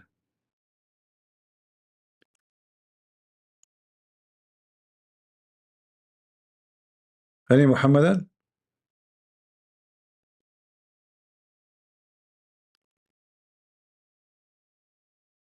Do we have any Muhammadan?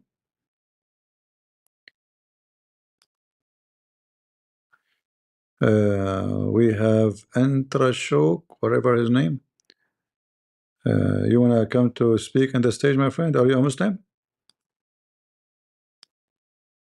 Is he still in the chat? I look like he left. Who is a Muslim would like? I don't see your name. I don't know. Where is your name in the? I'm looking at the the people and I don't see your name.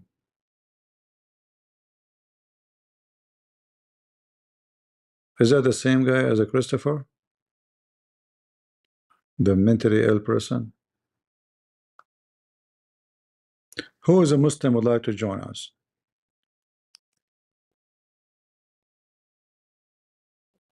How truthful those stories. Aren't you Muslims ashamed of your garbage?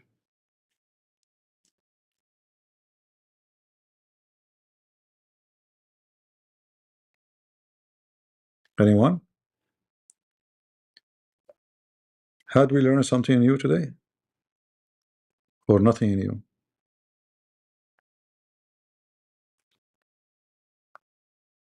I hope you are taking notes and you are learning something. Because a day goes without learning something is a waste. Truly, it's a waste. Right? Knowledge is very important gift. God, He provide us. Sometimes it can be a silly knowledge. Maybe you say this is silly. But no, you can change the life of a human being. If you ever met someone who's a Muslim, or someone want to convert to Islam, by showing them those references, there's no way a human being, he have a brain, he will accept this. All right? So you can even, it might be your son, your daughter, somebody try to convince them that Islam is good. Those stories, they cannot deny it. This is Quran, this is Hadith, this is Muhammad talking. This is authentic. That's why we are sharing those with you, because they are very important. Exactly. Not knowing the truth is ignoring the truth. I agree with you. And many of us actually, we think something is very silly to learn, so we ignore it. But one day, what you will do, uh, if your son come to you and he says, I converted to Islam, why? Because you ignore it. You thought you never need such a stupid story. I mean, this is stupid. I agree. It's a stupid story. Why I need to learn about it? But guess what? There's people who they are very naive. And human being, they go through stages. Like a young person, he's naive as a, the more he get older, the more he will have experience. So all of us, we go through a naive era in our life. Let's say a dark era in our life.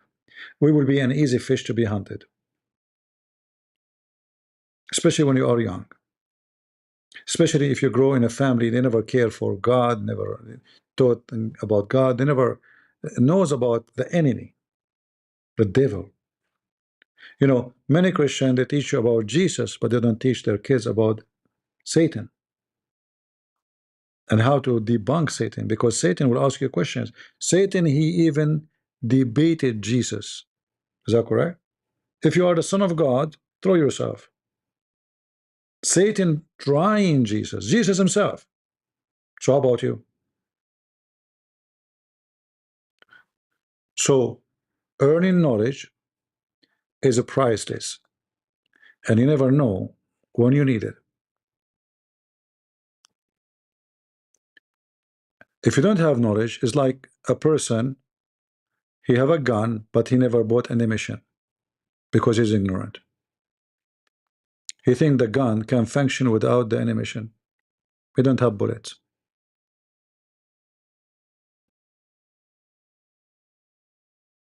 And we are providing you with the ammunition you need for your fight. So use it, take notes. And by the way, the easiest way, like you see now in the screen something, how in the future I want to find it. I'm not a Christian Prince. Christian Prince, he have everything in his head. Because simply he's an Arab, he speaks Arabic, he studied his garbage cult. So he can find reference. I don't say, by the way, reference. I search right away and I find it because I know exactly what it says. So what I need, I type the sentence, I find it. Very simple. What about you? When you see any of my videos right now in your phone, we have a new technology. It's an amazing actually. You can take a screenshot of the text and you can ask Google to search for it. You will find it in a second. You will find it right away. So you can right now take a screenshot of this in your phone. You can choose a line or a few lines of in text and ask Google to search for it, or you can even post the whole image in Google and you will find the reference. So the videos are very useful. It's better than you see me in the camera. You will see nothing good looking anyway. I will scare the hell of you. Here we share with you a reference where you can come back to it anytime you wish. And as you see, the coward, the Muslim, they don't dare to come and debate us. They don't dare. They will debate everybody. How they can refute this? The Christians are busy with the Muslims speaking about the Islamic dilemma, as if there's nothing in the garbage of Islam. We do not need the Islamic dilemma. That you can use only when a Muslim he speak to you about the Bible is corrupt. This is one topic out of millions. But what they do, they stuck with it. That's it. There's no other topic in Islam. Muhammad is not a grifter. Muhammad is not a stupid. Muhammad is stories. That's it. Islamic dilemma. The Quran confirmed the Bible. How stupid is that? Ignoring all the garbage and focusing in one piece of garbage. So, as you see, every story in the Quran is a big dilemma for Muslims. In fact, the Muslim, they wish always, the Christian, they focus on the Quran confirming the Bible. Why? Because you will not mention those stupid things, which is very embarrassing. It's very embarrassing. That one, the Islamic dilemma about confirming the Bible is debatable, The Muslim, they can go around it. This one, they cannot. You know what I mean? So you are choosing to debate them about a topic which is not important really.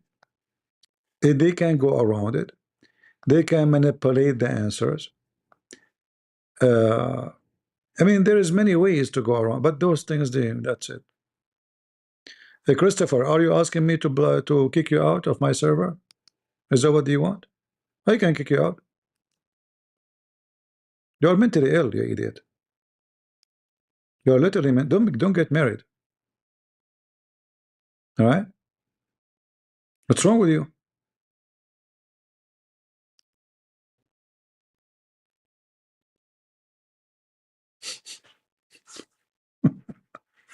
This guy is spamming the chat. All right.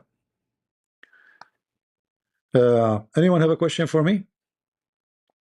We will not continue because that's enough for now. I mean, too much information. Maybe we can continue tomorrow and we can finish the story more with more details, and you can take notes.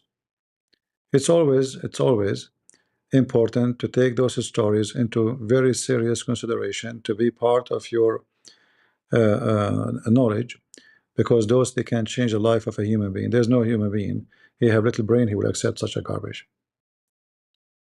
So we mention them for a reason, because it's very easy to use them to convince anyone that Muhammad is a grifter. He is from GoFundMe group. You know the GoFundMe group where they are scamming everybody? Muhammad, at that time, there's no GoFundMe website. He made himself the website. So he told those, you know, naive stories, and by telling those stories, he became the website for donation. You know, donate to me, I'm the prophet. Give me your woman, I'm the prophet. Allah favor me, I'm the prophet. I can tell you stories you never heard before. I'm the prophet. I can amaze you with the garbage I have. I'm the prophet. So all of those, they serve for one reason, is to make you feel that he is the one who have knowledge and you don't, by making up stories which is not even his own. He is copying others. This is why you see actually in the Quran many of the Arab who they are educated, not all the Arab are educated, they said to him, this is nothing but the fairy tales of the ancient. They said that to him many times in the Quran, at least nine times. This is nothing but the fairy tale stories. And our parents, they told us those stories before you, the same stories. You know, our forefather before you, they told us those stories. Those are fairy tales. They knew. But still there is some naive. And as you see, we are 14 centuries after this garbage Muhammad is dead. Still there is someone in the year 2026, he believe in such a garbage. It's a miracle, isn't it? That after all, you are still an idiot and believe in such a stupid stories. In a time where people, they are trying to reach into Mars, still there is somebody, he have two big donkey ears in his head. He want to tell you that he's a doctor, he studies science, and he believes in Muhammad.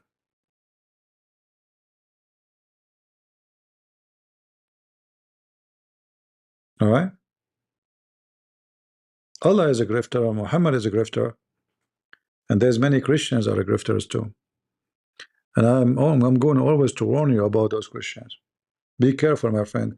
We are here to fight the grifters, and Muhammad is one of them. So don't let Christian grifters, who they are fake Christians, scam you. I warn you.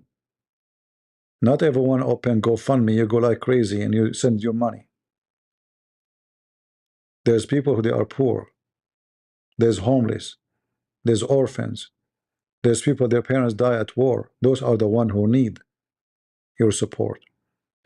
All of those Christians, they live in America or in Europe. They are wealthy by birth because you are blessed when you live in those countries. You will not go hungry. If you have extra money, There's kids. They are desperate for your help. There's people losing their houses. There's people that are burned alive. Now, as we speak, every day. And what do? You send hundreds of thousands of dollars to someone living in America because somebody posts his address online. I accuse you, Christians, that you are corrupting Christians, because when you give them money, you are corrupting them. And you are encouraging other Christians, who they are false Christians, to do the same business. Trust me, if they say this GoFundMe once and nobody care, they will never do it again, and nobody will do it again. But when you give tens of thousands and hundreds of thousands of dollars, you are corrupting people. You are encouraging them to be corrupt. And you are inviting more corrupt to join the team. So I will go and open a channel. I will debate the Muslims. And then I will go, me myself, post my address online.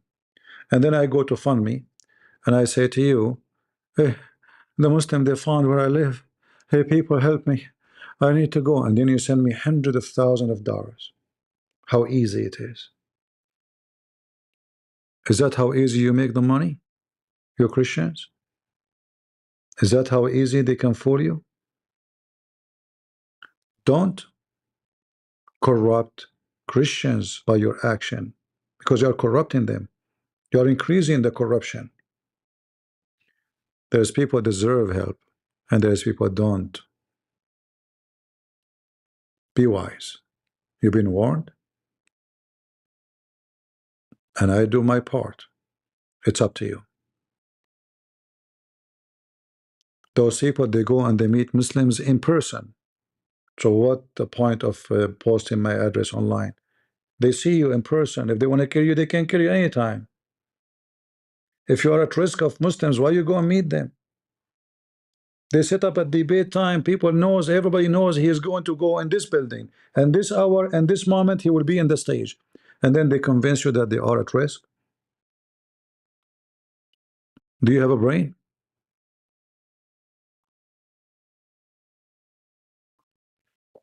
No, I'm not saying fake. It can be true.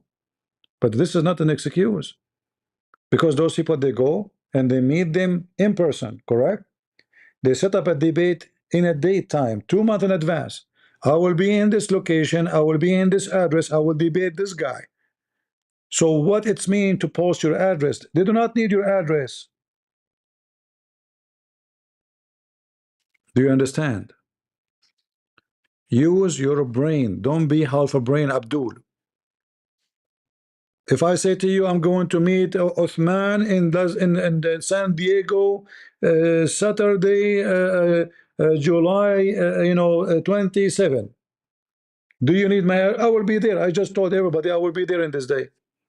When we go as a group, Christians, all of them so-called apologetic to the Muslims, mosque inside, in the front of the mosque.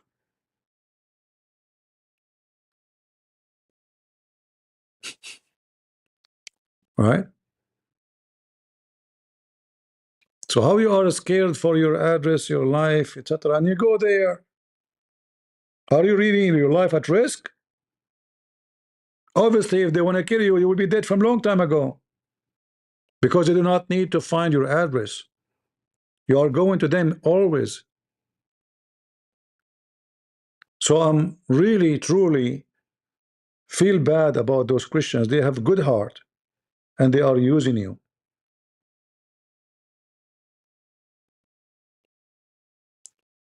I'm not accusing anyone, but you are corrupting those people. You are encouraging them to corrupt. Like, because now somebody else will say, you know what? Oh, well, if I work for 10 years, I'm not going to make this money.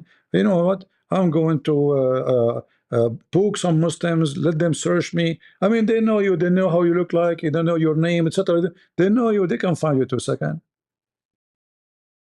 And then you make that an excuse to collect a lot of money.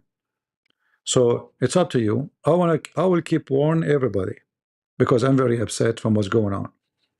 We are fighting the grifter Mohammed. But that does not mean we create other grifters from ours. Do you understand? We have a war against the grifters.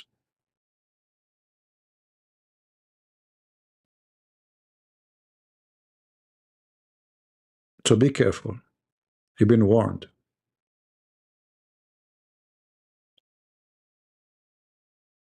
And I did warn you. Anyone have a question?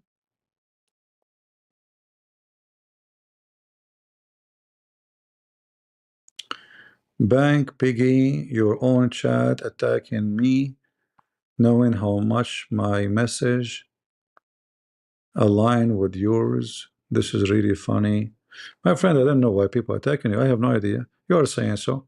But anyway, just to make it simple, if somebody attacks somebody in the chat, don't complain about it, respond to them. People in the chat, they attack me too. Is that correct, guys? In the chat, in the comment, and this is my channel, I don't block them. If you go to the comment, you will see many, they are angry from me, and they are Christians. So don't be case sensitive. If somebody says something to you, don't cry, respond. Otherwise, you should not be online.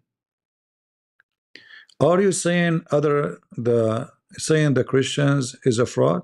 No, I did not say that. I said the Christians have a very good heart. I said some he claimed to be Christians, they are frauding Christians. I did not even give names. You never heard of a guy, his name, what's his name? Dollar, last name Dollar? The Lord told me to buy a private jet. You never heard? You never heard, you never saw in the news that a priest, he claimed to be a priest, he have a church, and then he is a child molester.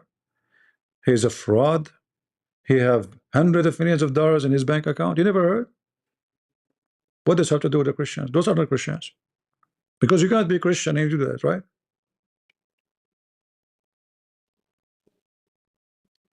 Do I agree? You can't be Christian and you fraud even Muslims.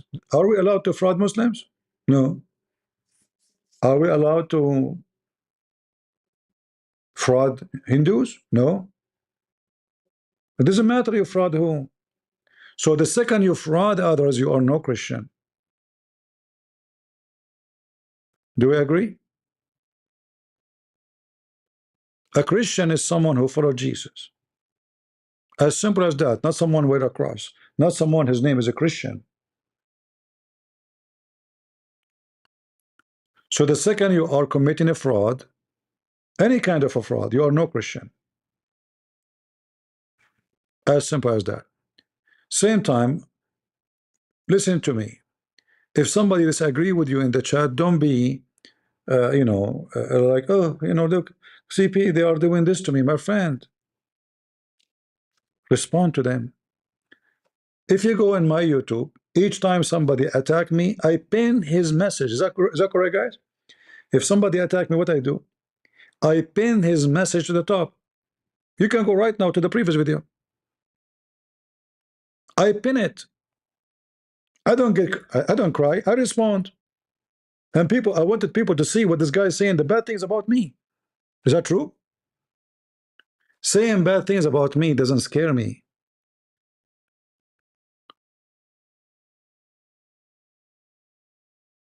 Because it's not true. I know myself and I respond to you and I get you busted. And then I don't block you. I don't hide it. I put it in the top because I fear no one but the Lord to lose his love. And I will lose his love when I do wrong only. Otherwise, everything else, I don't care if people get upset. Oh, why you are talking this? Why you are attacking those who do GoFundMe? I have my reasons, very simple. They don't need it. This is become a business. This is not about sponsoring someone for making living, to buy food. No. We're talking about hundreds of thousands of dollars. Each time they do that. Those people, they become millionaires. Literally millionaires. What does this have to do with Christ?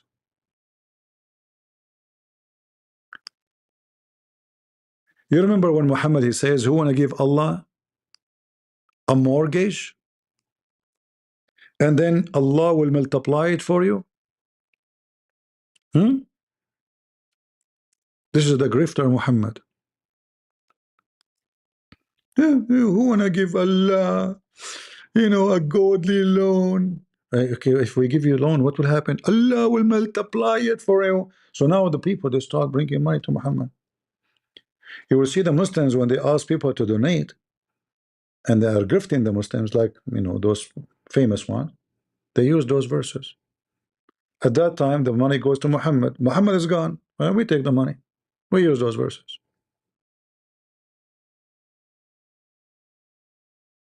All right.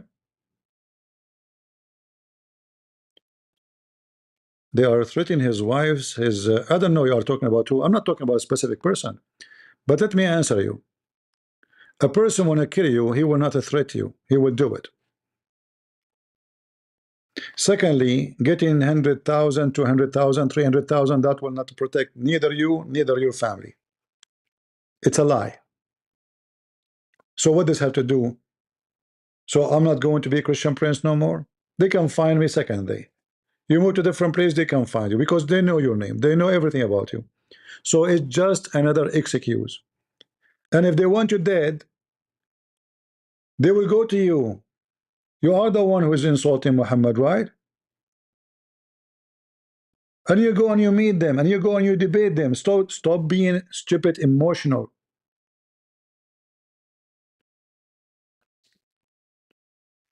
Trust me, if somebody wants you dead, Trump, he was almost killed by kids. Twice.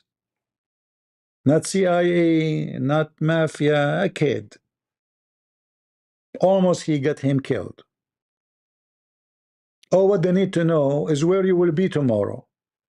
And those people, they say where they will be tomorrow. They debate Muslim, they set a date, and you are naive.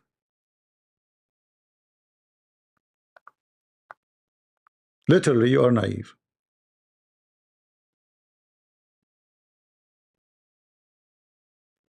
Even if you have bodyguard, they can protect you. What bodyguard can do?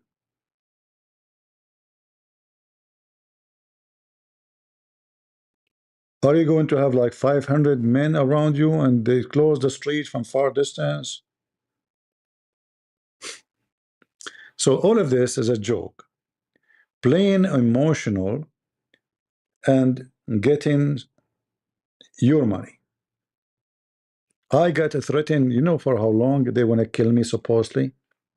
I say supposedly because I don't believe they mean it. Because if they mean it, I will be dead. I mean, when those guys were, when I was attacking Islam, I mean, at that time there was nobody. Nobody. I am still alive. I never go on GoFundMe. Why I don't do that?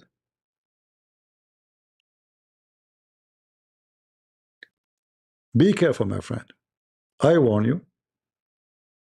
I'm not mentioning any name. I never said this guy or that guy. But I say to you that there's no excuse for those people to collect that money. For a very simple reason. Tomorrow, next week, you will see them go and debating Muslims in person. Which means the Muslim, they knew where to find them. They do not need to go to their home. Do you understand? So if I go and I meet them, and still I go out safe, that means my life is not at risk. As simple as that.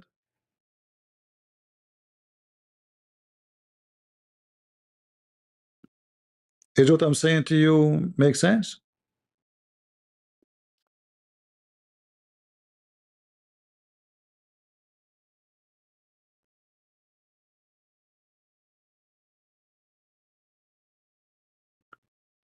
My friend, somebody threatening your family is not an excuse for GoFundMe, especially we are talking about a lot of money. You want to move from a place to place, you can do it in a few thousands. And I'm not talking about this guy, you mentioned his name. We have people, they are doing GoFundMe every few weeks. For any reason. They want to buy a book, GoFundMe. We want to fly this place, GoFundMe. I want to expand my ministry, GoFundMe. I want to buy a car, GoFundMe. They killed Charlie Kirk, GoFundMe. Because now I'm at risk, you know. They killed Charlie, so I'm at risk. So you want to argue, it's up to you. But those people, they go and meet Muslims in person. I will believe them really if they are people who don't and they ever met Muslims in person debating them. And now they knew and they are going after them. But you go and meet them, and tomorrow you will go and meet them. Are they going to stop going in person? No. So what's the point?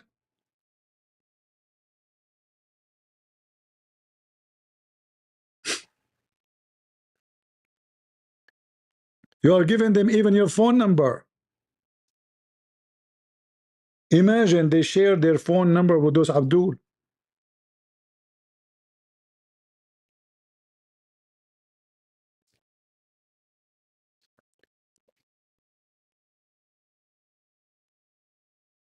What if somebody taking you to court and you don't have the money? Okay, then you can ask for this. I'm not saying that, and I did not mention this. I'm talking about those who want to meet them. They debate them. They meet them in person, and then they claim that their life at risk. It doesn't make sense.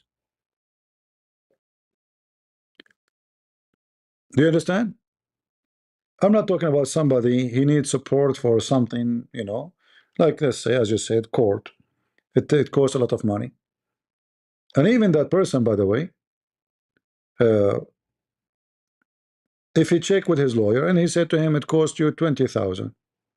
You open GoFundMe, says I needed 20,000. When 20,000 reach, you close it. You don't leave it open, because when you leave it open, it's obviously you want more. Do I agree?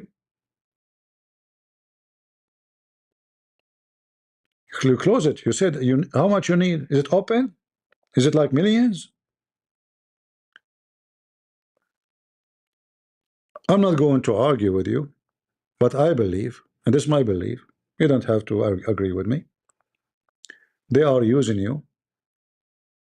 Not all of them. There's good ones right there. They use GoFundMe too, but only when it is necessary. Is that fair? And you need to ask yourself, how come I am doing this for years and years? I never use GoFundMe. What's wrong with me? I'm rich. I'm a billionaire, maybe. I do not like money, maybe. Why I don't use it? I can use it like them. And I'm very sure I will get a lot of money. But which excuse I will use? Whatever excuse is going to be a lie. Because your money cannot protect my life. Period. It doesn't matter how much money you give me.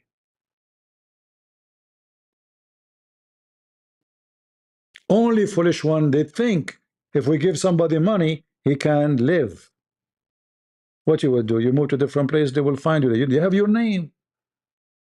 They can find you again easy.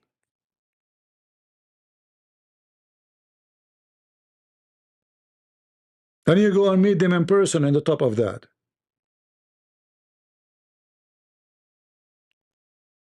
But you are stubborn, you don't want to listen. It's up to you. I'm thinking to open GoFundMe tomorrow. Okay? My car is old. Not fair. If my car is old, I might die in the highway. Oh, what if the Muslims, Abdul, they chase me and my car is old? They can catch me easy, brother. GoFundMe, go. I gave you a reason.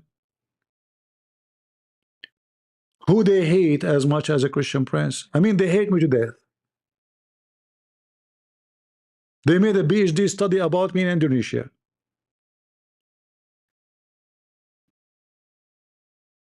If you are a fool, you're a fool. What I can do?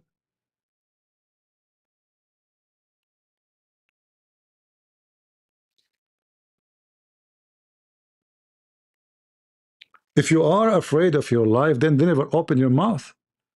Go watch cartoon. Go play card. Play tennis. Either you are a warrior or you are go-funder.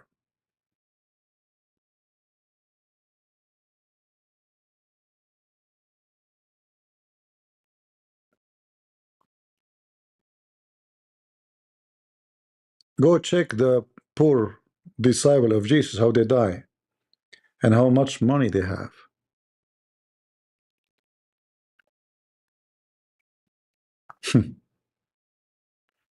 I feel sorry for you, Christians. You have good heart.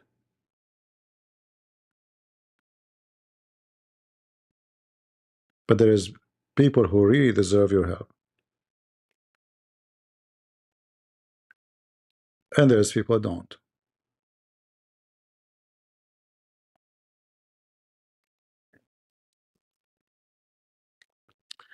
All right. In fact, I accuse Christians of encouraging fraud by doing this. Because now many, every few weeks, you will see somebody saying, they doxed me, they put my address. Yeah, you will see it. Because when they see the numbers, they say, okay, I think this is the way to go. And then they gang together, like they promote each other to support. Like today is my turn, tomorrow is your turn.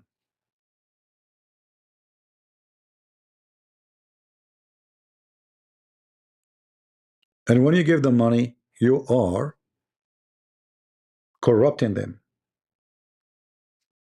If somebody have cancer, you have cancer, it's very costly. Everybody knows. Even if you are rich, you will be poor. If somebody is being honest with you, says, guys, I want to buy a car. You give it to him. Said, okay, you know what? I want to give this guy, I want to buy him a car. Right? But this is that, then it makes sense. This guy is being honest with you. He says, okay, I want, you know what? I want to go vacation. I want to have fun. Who want to have fun? Me. And then you are willingly, you do that. Okay. But the excuses is used by many Christians doesn't make sense. Do you understand me?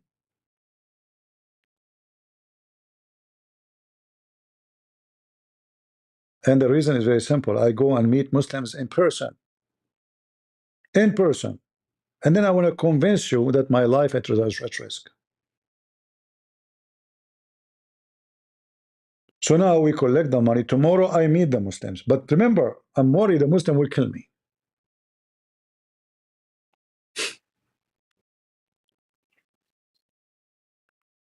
I don't want to use words will offend you, but I love you all. I care for you. It's sad to see this. It's really sad.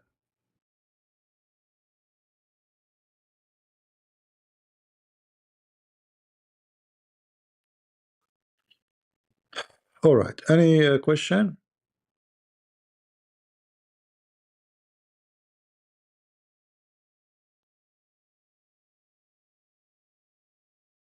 Anyone?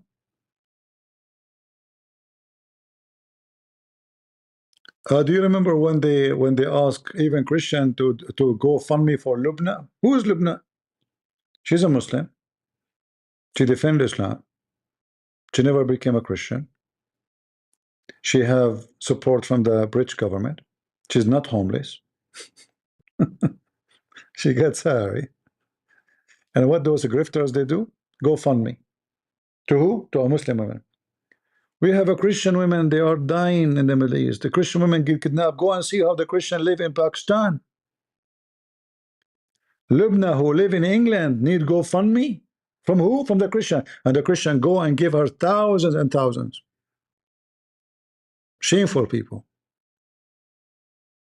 They play with your emotion. They make you support the one who don't deserve support.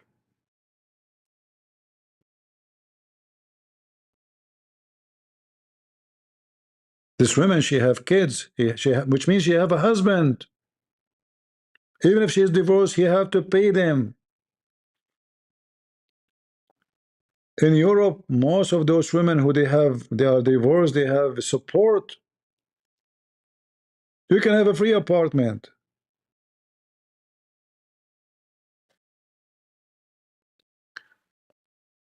Uh,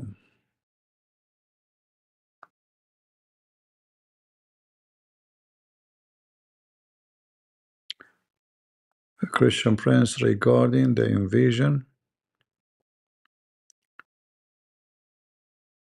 What verse would you advise to Crusader for wisdom in one how to act?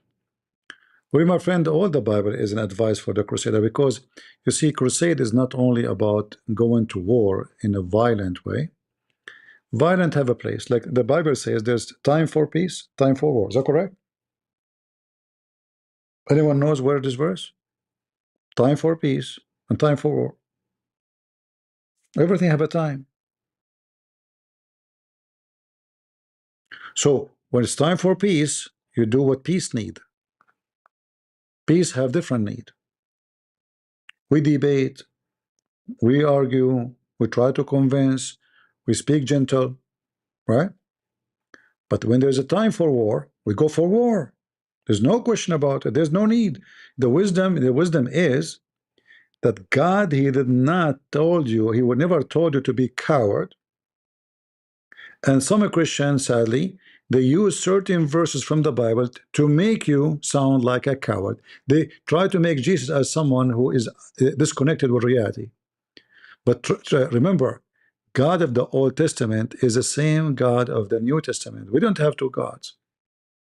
It's the same exact one. You go to war, I will be with you, the Lord said. Even He commanded them to, even when Jesus says, the one who live by the sword shall die. Jesus told you that the one who live by the sword should be punished by the sword. What the Christian they do? They say, oh, He told Peter not to use his sword. No, you're just ignorant. He just told Peter because he is the one who started using the sword. It was Peter who started using the sword. So Christ, He said to Peter, the one who start using the sword, by the sword shall die. It's you who started it. Put your sword back. It's not the soldiers. Do you notice that the soldier did not attack Peter? Was Peter hurt? No. Injured? No. It was Peter who took the sword and he jumped to defend Jesus by sword. So Jesus said to him, the one who lived by the sword, by the sword. This is from the Old Testament too. What the punishment for a murderer in the Old Testament? To be killed. Is that correct? Was God wrong? The one who killed shall be killed. Which means he lived by the sword shall die. Are you with me?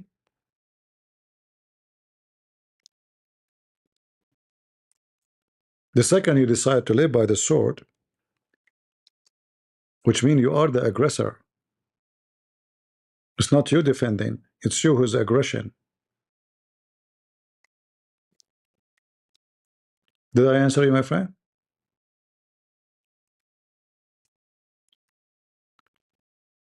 Now we can quote tons of verses from the Bible, right? But I think this is enough to, the many Christians, they use the same verse where Jesus says to Peter that they switch it, they make it the opposite, that you cannot use the violent. Well, your Lord Messiah himself, he did use violence, and he will use violence when he come back. What is hell? What is hell? Hell is a pure violence.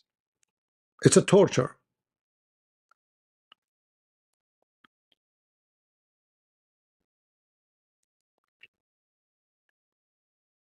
When the Old Testament says the Lord is a warrior, was that wrong?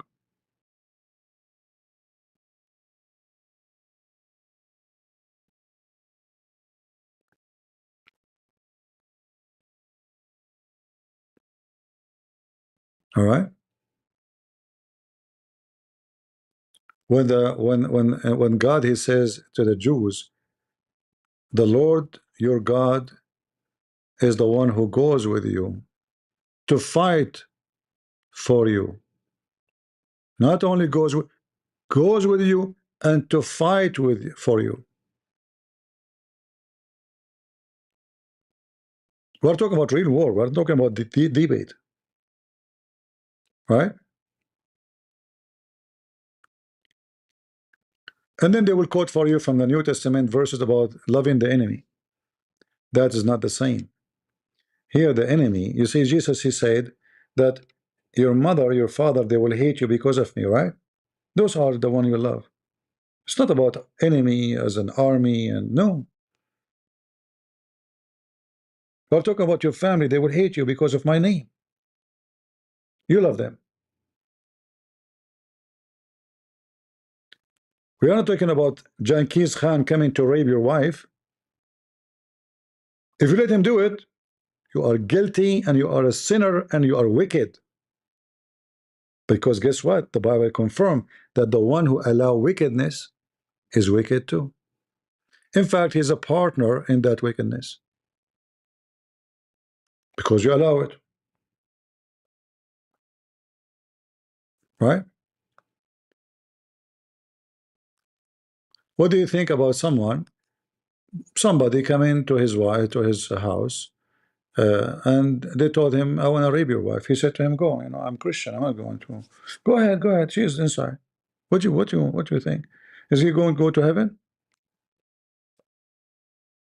Hmm?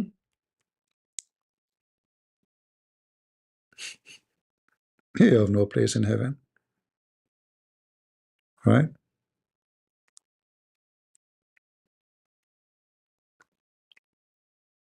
Uh, for me, always I struggle with the Christians, and I always see some hypocrisy. And I mentioned to you before, a story. Uh, always I carry guns. Always, This is not have not to do with Muslims, I carry guns before I ever speak about Islam. And always when they see me, even my gun is not showing. They knew I have a gun. Why, brother? Why you hold a gun? Why you have a gun with you? Brother, we should not do that, right? So what's wrong with you? I have a gun, it's not you. So one day we went for hiking, and we are supposed to sleep like in the wilderness, It's a few days. And then suddenly we start hearing, wolves, and they are getting close to us. It was night. And right away, all of them, they said to me, oh, you have your gun with you? I said, what? He said, you have your gun with you, right? I said, yeah, but I have one bullet. He said, what? You have one bullet? For sure, I'm making mockery. They torture me. They make fun of me. Each time they see me, I cannot even show my gun. I have to keep it like hidden because they get upset. But when the wolves came, they always go behind me. Where's your gun? I told them I have one bullet, so I can protect only one. So you should see their faces. They believe it. But do you see the hypocrisy? Do you see how they are illogical and they're being naive? Suddenly, their gun is good. Suddenly, having many. Second time we went for hiking, they asked me, you have your gun with you, right? I said, why? He said, oh, you don't know, you should take it. Huh? Now, they want me, like, I said, well, what if, oh, okay, I don't know if, do you have your gun with you? Imagine if those Jews in Israel, they don't have guns. Zohran Mamdani will arrest them all. I mean, even this is comeback, he think he can arrest Netanyahu. This is what happened when you put a Muslim in the office. You think he became the king of the land.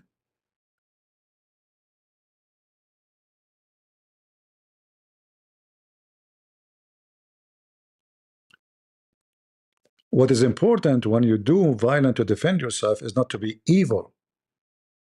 There's different, by the way. We can defend ourselves, but we don't do evil. So you don't go and rape them. We don't rape a woman. because her husband did something to you. You don't. This is evil. You don't overcome evil by evil, right?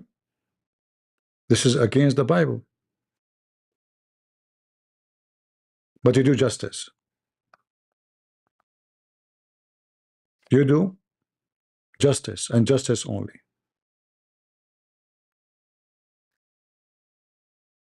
So the one who commit a crime, he pay for his crime, not his daughter. All right.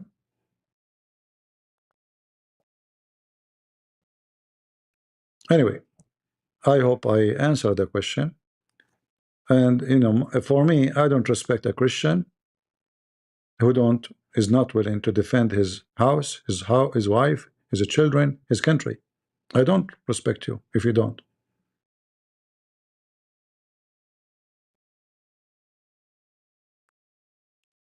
This is my opinion to you. I'm just being honest with you. If I have a daughter and her husband will never carry a gun, will never defend his house, I will never even let him marry her, if it's up to me. Unfathomable. What you think will happen with Iran in the near future? Well, you know, we do not know, because, you know, this will depend in how much Trump, let us say, situation is stable. Because, you know, in America, we don't have dictatorship. And he have a limit with how far he can go. And, you know, there's many in congressmen in USA, sadly, they are even support the enemy against us. Can you believe it? So it's about how much patient they can be. If the arena willing to be, let us say, to get being beaten every day for the coming 6 months, they will not lose the war. You know, they will lose a lot, but they will not lose everything, because, you know, and those people, they are willing to, you know, to lose, sacrifice a lot. Remember, those people, they have a war with Saddam Hussein for 9 years. All right. I mentioned before, the only way for Trump to finish this is to make the whole country go dark. When there's no electricity, nobody support the government. It doesn't matter what it doesn't matter. You bring Allah, not Allah, Muhammad. When it is 40°, there's no refrigerator, there's no air condition, there's no water. Every citizen will eat you alive. Nobody will support the mullahs of Allah. So Trump is wasting time. I mentioned many times that the solution is going to be very, very clear. Those people, they can go for a long time in war. They are willing to lose hundreds of thousands of human beings. It doesn't make any difference for them. Trust me. In the war with Saddam Hussein, I think they lost, you know, more than 2 million. It doesn't affect them. Same for the Iraqi. That's not what is going to affect them. But when you know, we are, you know, this is a very hot country. It's very cold too. Very hot, very cold. So it doesn't matter. You do it. It's winter. It is summer. The result is severe. So as long they have electricity, as long they have energy, as long they have water running, then the country can stay, and they can, you know, oppose Trump. So Trump right now is wasting time. He's wasting time, wasting resource, and this is what he did actually. He did, accept ceasefire so they can rearm themselves, and now they have even better weapon. Look like they brought more and more advanced weapon from China and North Korea. So he was an idiot. All right.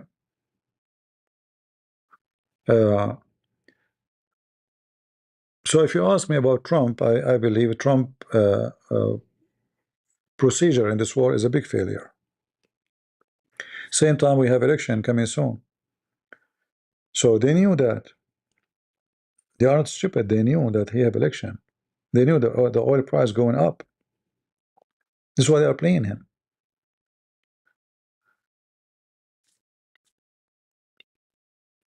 And the Trump, it's obviously he don't want to go to war. He's just trying to force them to agree. That's all. They knew that. They knew he have limited time. They knew he have limited in what he can do. He cannot do invasion. He might occupy an island, but that will make the soldiers target. Right now, we lost 16 soldiers, right? Now, for sure, 16 soldiers is nothing compared to a war. It's a war. But in America, 16 soldiers is a lot. So the more he lose soldiers, the more the, let us say, the price is getting higher. Uh,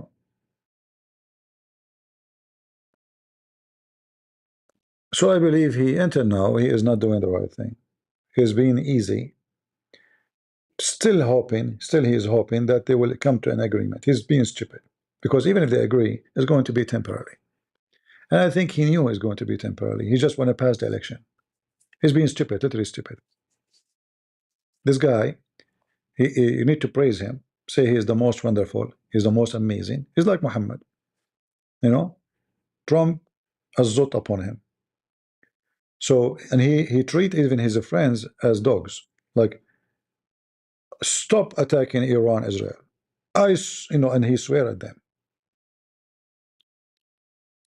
And now the Israeli actually, if a Trump he asked them to join, they should not join. If I am Netanyahu, I will never join with him. I will say to him, we will go alone. We have nothing to do with you. It's not up to you. Go to war, don't go to war. We are not your dogs. We are not your hunting dogs. Israel should not listen to Trump no more. And never join with him anything. Because he's like a moody guy, he wake up in the morning and say something like Muhammad. He enjoined them something in the morning, he forbid it afternoon.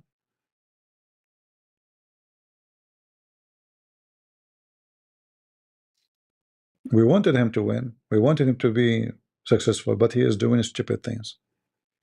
Anyone he think he can have a peace agreement with Muslims is a donkey.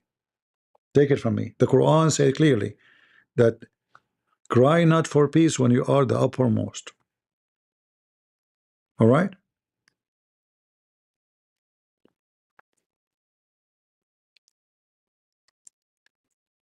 It's forbidden for them to cry for peace. So when they sign a peace with you, it is going to be temporarily until they are the uppermost. All those countries who sign peace agreement with Israel, they sign because they cannot beat Israel. But what about tomorrow? As you see, Turkey is keep threatening Israel, but they never do that before because now they are getting stronger. And then what the stupid Trump he do? He gave them the F-35, so they can be really a threat to Israel. He's an idiot. And they will be a threat to Greece and Cyprus. And not only that, actually the stupid Trump, he admit that Turkey said that they will join war with Iran against USA if the Kurdish join the war. Go check it out in the news. This is how stupid this donkey is. He claimed that America now is promoting peace with its strength. So how the Turkish, they dare to say that to you, you idiot? So they beg him for the F-35, and in the same time they say to him, if you let the Kurdish join against the regime in Iran, we are going to attack them. Which means we are going to attack USA. We are going to attack your babies. And Trump, he said to you on TV, oh, we told Erdogan not to join the war. You think he's talking about join us? No, join against us. This is how donkey he is. I used to think about him in a different way. But the more you know him, the more you love. In a sad way. Like a dark comedy. All right? But he is, what we can do. We hope for better, but it doesn't sound the better is coming. Not for now. All right? And then you have this J.D. Vance, which is, I mean, imagine J.D. Vance is one of the fan in Andrew Tate in X. I mean, do you see how this? What kind of this is the leader we have? He's a fan of Andrew Tate.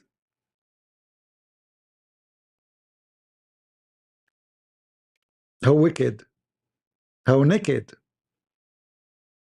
Your vice president is a fan of Andrew Tate.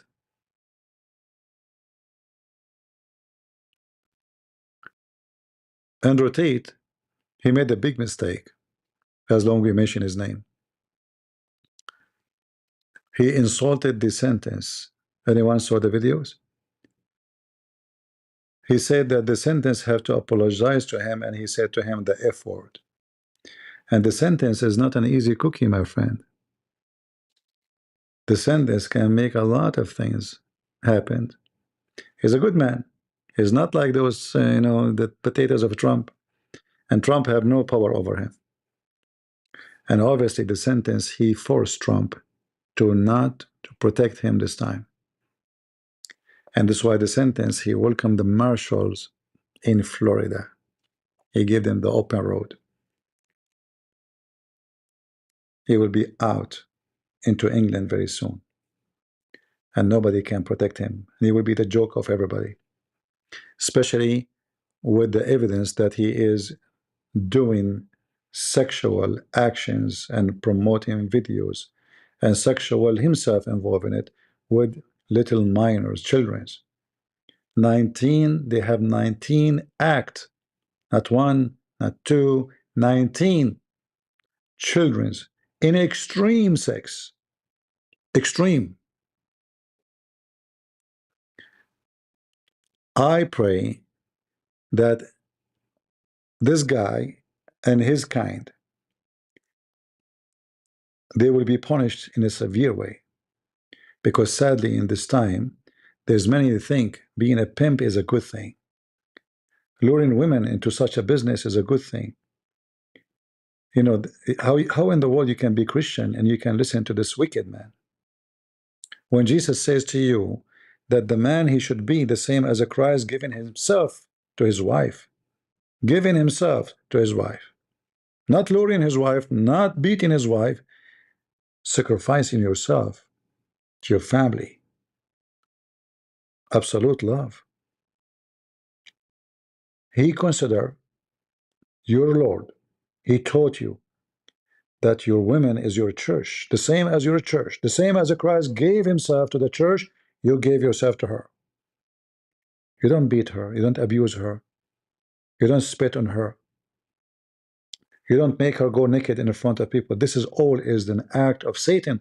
And anyone he claimed to be Christian, he denied that. He is wicked, a son of a wicked, which means his father is the devil, not the real father, the human being. As Jesus said, if you are the sons of Abraham, you do the act of Abraham. Do we agree? If you are a person who is a fan of Andrew Tate, you are wicked, I spit on you. And you know what? I will take my spit and wash it after that. Because you are disgusting then. So I want to say thank you guys for being here. I think we have enough for today. I hope we did not hurt the feeling of many, as usual, because always I do. But the truth will hurt, and the truth will set you free. The second you say the truth, you will have a lot of people getting angry. Actually, if you don't say something making people angry, that means you said nothing truthful. It can be you make people angry by saying something a lie. It's true, you know. But if you are truthful, I believe the second you open your mouth, many they will be upset. Because you will say to the naked, you are naked. To the wicked, you are wicked. To the one who's dressed, you are dressed. You say it as it is. And in the world today, few people do that. That's why, you know, when we talk about the grifters, many Christians, they say you should not do it like this. Why you should not? What's the problem? Shall I cover? Shall I go blind? Shall I be hypocrite? They claim that this is about unity. This is not unity. We don't unite with the grifters. Unity is not with the devil. Unity is with the truth. Unity with love. If they love you, they will not abuse you. If they love you, they will not use you. If they love you, they will do everything without even asking you.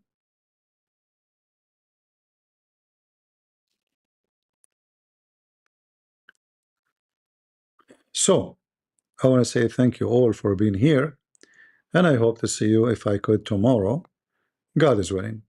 Until then, I say to you, God is good, so is Jesus, and we are the crusade. See ya.